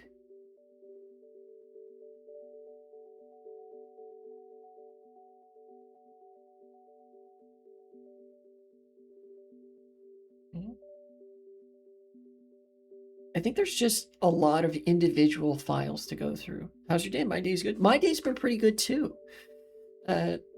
I went to the grocery store. I'm trying to keep my grocery runs relatively small. I'm very Spartan in the way that I live. 680 files with the same names. Replace these files. Thank you. Try to keep my grocery runs relatively small. They had the deli popcorn today. Unfortunately, I had to brave the cold. It was 16 degrees Fahrenheit outside when I went to the grocery store this morning. I had to be bundled up pretty good. And even then, my face and neck were exposed. So I didn't think to put on a scarf. That's my B. I'll have to remember that next time. Yeah, I got just some stuff for the house, some fresh fruits, and or for the house, for the apartment, and deli popcorn, which I'm quite fond of. It's so basic, right? I'm a big fan of popcorn.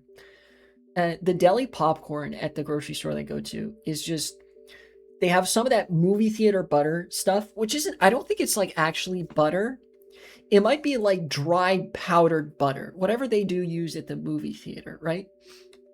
Because it doesn't affect like the texture of the popcorn, right? You know, if you pour liquid butter on the popcorn, or especially Smart Balance, because that's oil based, the popcorn actually gets a little bit soggy or very soggy if you use Smart Balance, because it's, you know, there's liquid being poured on it. But it has that like powdered butter stuff, and then they have salt and pepper on the popcorn. And the just the addition of a little bit of pepper on the popcorn makes it taste so much better. And of course it's like slop, it's concession stand stuff. You know, concession snack food. But I love it.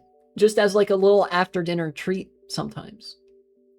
So I was actually very happy that they had it, because the last couple times I went to the store, they actually didn't have the deli popcorn. And I remarked to the nice little old lady who supervises the self-checkout that like, oh, you know, they have the deli popcorn. You know, I love this stuff. She's like, yeah, we sell a lot of it. So glad to know that, you know, more people recognize the yummy deli popcorn.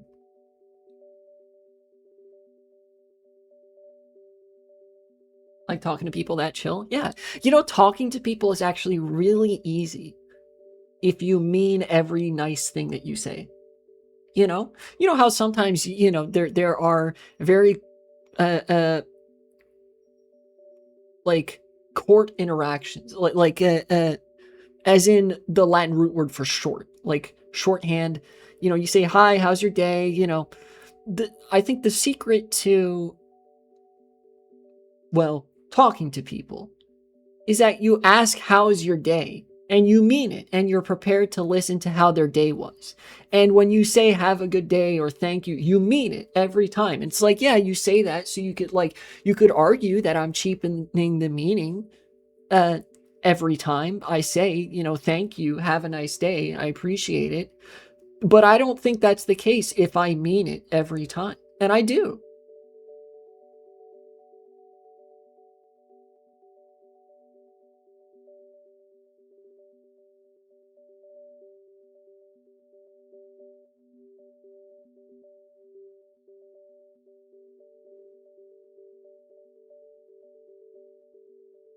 You know, like if somebody has such a bad, like if I have such a negative interaction with somebody that I don't hope like that I actually don't want them to have a nice day, I'll let them know, you know?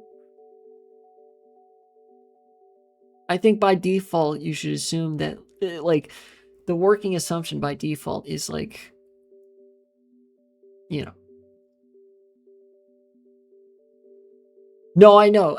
What I'm saying is that like,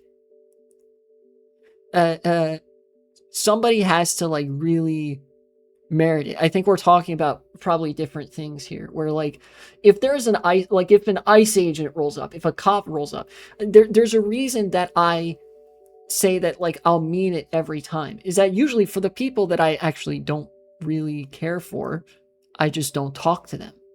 Like the cops, I don't fucking want the cops to have a nice day. I want them to feel the weight of their failure on their shoulders every night for operating an institution that does nothing good for anybody, right? So I don't talk to the cops. for various reasons. That being one of them. Like if I see a cop, I will make every attempt not to say anything to them because I fucking hate them.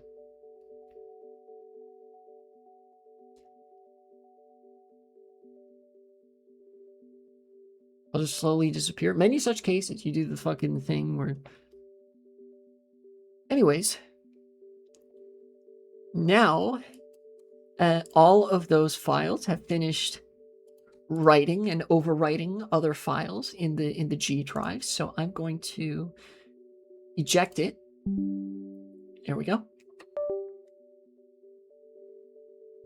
Now I have my SD card and I can launch Retro Rewind. And I'll see if it's updated.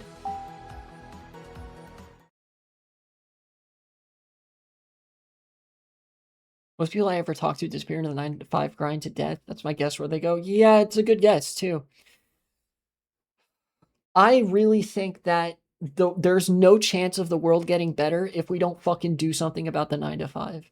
Like at the moderate solution to everybody's life socially deteriorating as a result of the 9 to 5 is to cut working hours in half for no loss in pay, right? If you're earning 80,000 a year working 9 to 5, you should be earning 80,000 a year working 9 to 1. You know, working 4 hours a day, 5 days a week, instead of 8 hours a day, 5 days a week. And God, there are actually some jobs, I can speak from experience having been, doing some job searching and applying for jobs and stuff like that. There are some jobs that will, new channel coming soon. Okay. There are some jobs that are full-time, 50 hours a week. Legitimately, that should not be legal. Like, I don't think that should be allowed to work people that hard. Do I have to boot up Revolution, maybe? Let me go back to the Retro Rewind site here. Retro WFC.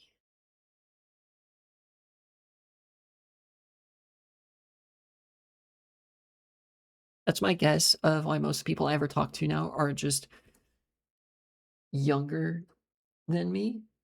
I mean, maybe. I don't know. Page 1, page 2, page 3, page 4.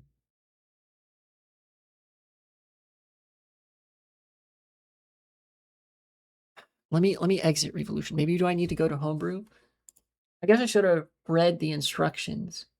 Huh. And we setup guide. All right. Whoa. ZPL jump scare. Hello, ZPL. Good to see you again after quite a while. So, put that in the SD card, I assume. Yes, sir. Then, you go Homebrew. Okay. Homebrew. Very good. Very good.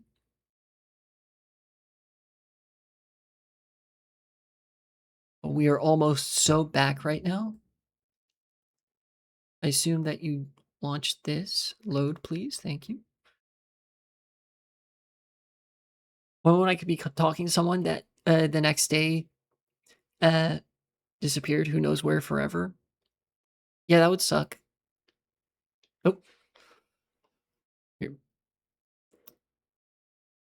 B, select a device. Let me go through this tutorial a little bit further. We SD slot. Most people I talk to last about a month. That's unfortunate. Look, that's why it's important to actually ask for people's contact details and that sort of stuff, even if it's just Discord, right? So you can talk to them. Where do they go? Retro rewind.wad, I assume? No. Aha! Oh, Retro rewind Wii U. Let me actually mute the desktop. They'll still do it. That's unfortunate.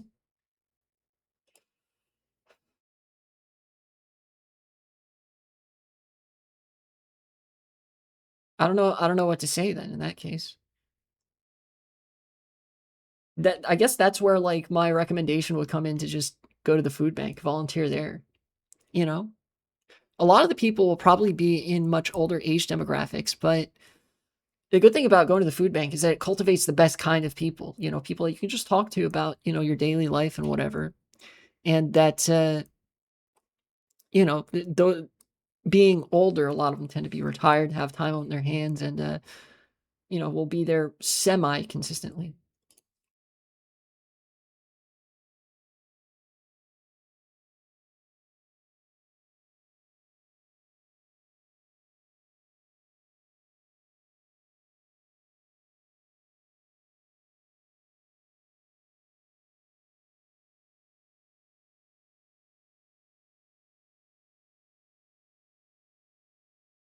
Okay. So, oh, okay. Well, that was easy.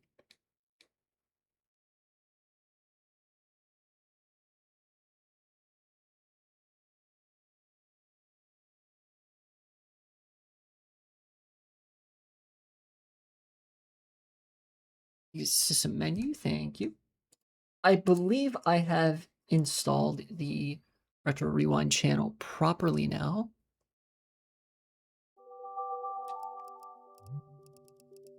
Let's open it on up.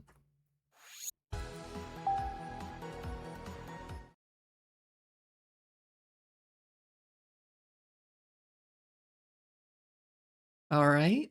Let's see what the menu looks like. Still the same menu, it seems. I think Retro Rewind is on like version 6.6 point something, 6.6.1. Update? Yes, please. Update failed. Okay, can't do that. Dang it. I think I might have closed out of that tutorial too soon. Wii U and PC. Okay. So we got to the point where you're installing the WAD. Oh, maybe it is like already installed and I just have to turn everything on and then launch the game.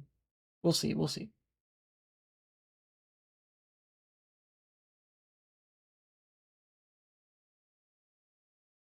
This goofy picture I found, put on your Discord. A goofy picture. Oh my god. That is goofy. I love that. It's Gengar slippers, and your feet go into these pink socks that are like Gengar's tongue. That's so goofy. Pack enabled. My stuff disabled. Interesting. What do I have in the my stuff folder? Well, let's launch first to test. Let's launch the game first to test whether it can load properly on its own. Then I will end the stream and start looking into how much of the My Stuff folder I can get away with enabling, which includes probably the Inside Drift pack. This sure does look like the Retro Rewind. Fucking battery's running low. That is unfortunate. Okay. Yay!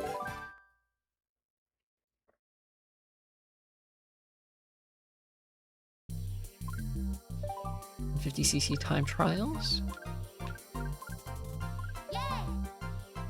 Yeah. All right, mock bike. Okay. Oh yeah, okay, this looks like the updated version to me. Oh, Vile Isle? We got some custom tracks here. That's nice. Huh. GP. SW2. Okay. So, I think that is mission success. For now, at least. I can load the game. I just need to put some new batteries into my Wii Remote, potentially even get some new batteries at the store, depending on whether I have enough batteries to sustain myself. I'm going to raid somebody, and then I will end the stream. And I'll be back tomorrow, hopefully with some Mario Kart, which does not, by the way, mean that I will not talk about politics, but it means if I want to do like news coverage, I'll probably have to put the Mario Kart briefly on hold, lest the video editing get a little bit more dicey or something like that. I think at this point I'm probably experienced enough to make it work regardless, but yeah. Let's see who all is live, and then I'll get to working on this so that the stream experience is smooth for y'all tomorrow. Hasanabi is live. Hopefully, again, the reason I raid Hassan a lot is because I'm talking about politics. Once I'm back in the gaming, I'll start raiding the gaming bros. Cody Schwab. Because again, they occupy a similar niche where it's like primarily they are interested in the video game that they play, which I'm also interested in. But there's also the nice benefit that they are not extremely evil fascists who want to kill all brown people, you know. So for now, enjoy the Hasanabi broadcast, and I will be back tomorrow playing Mario Kart, hopefully.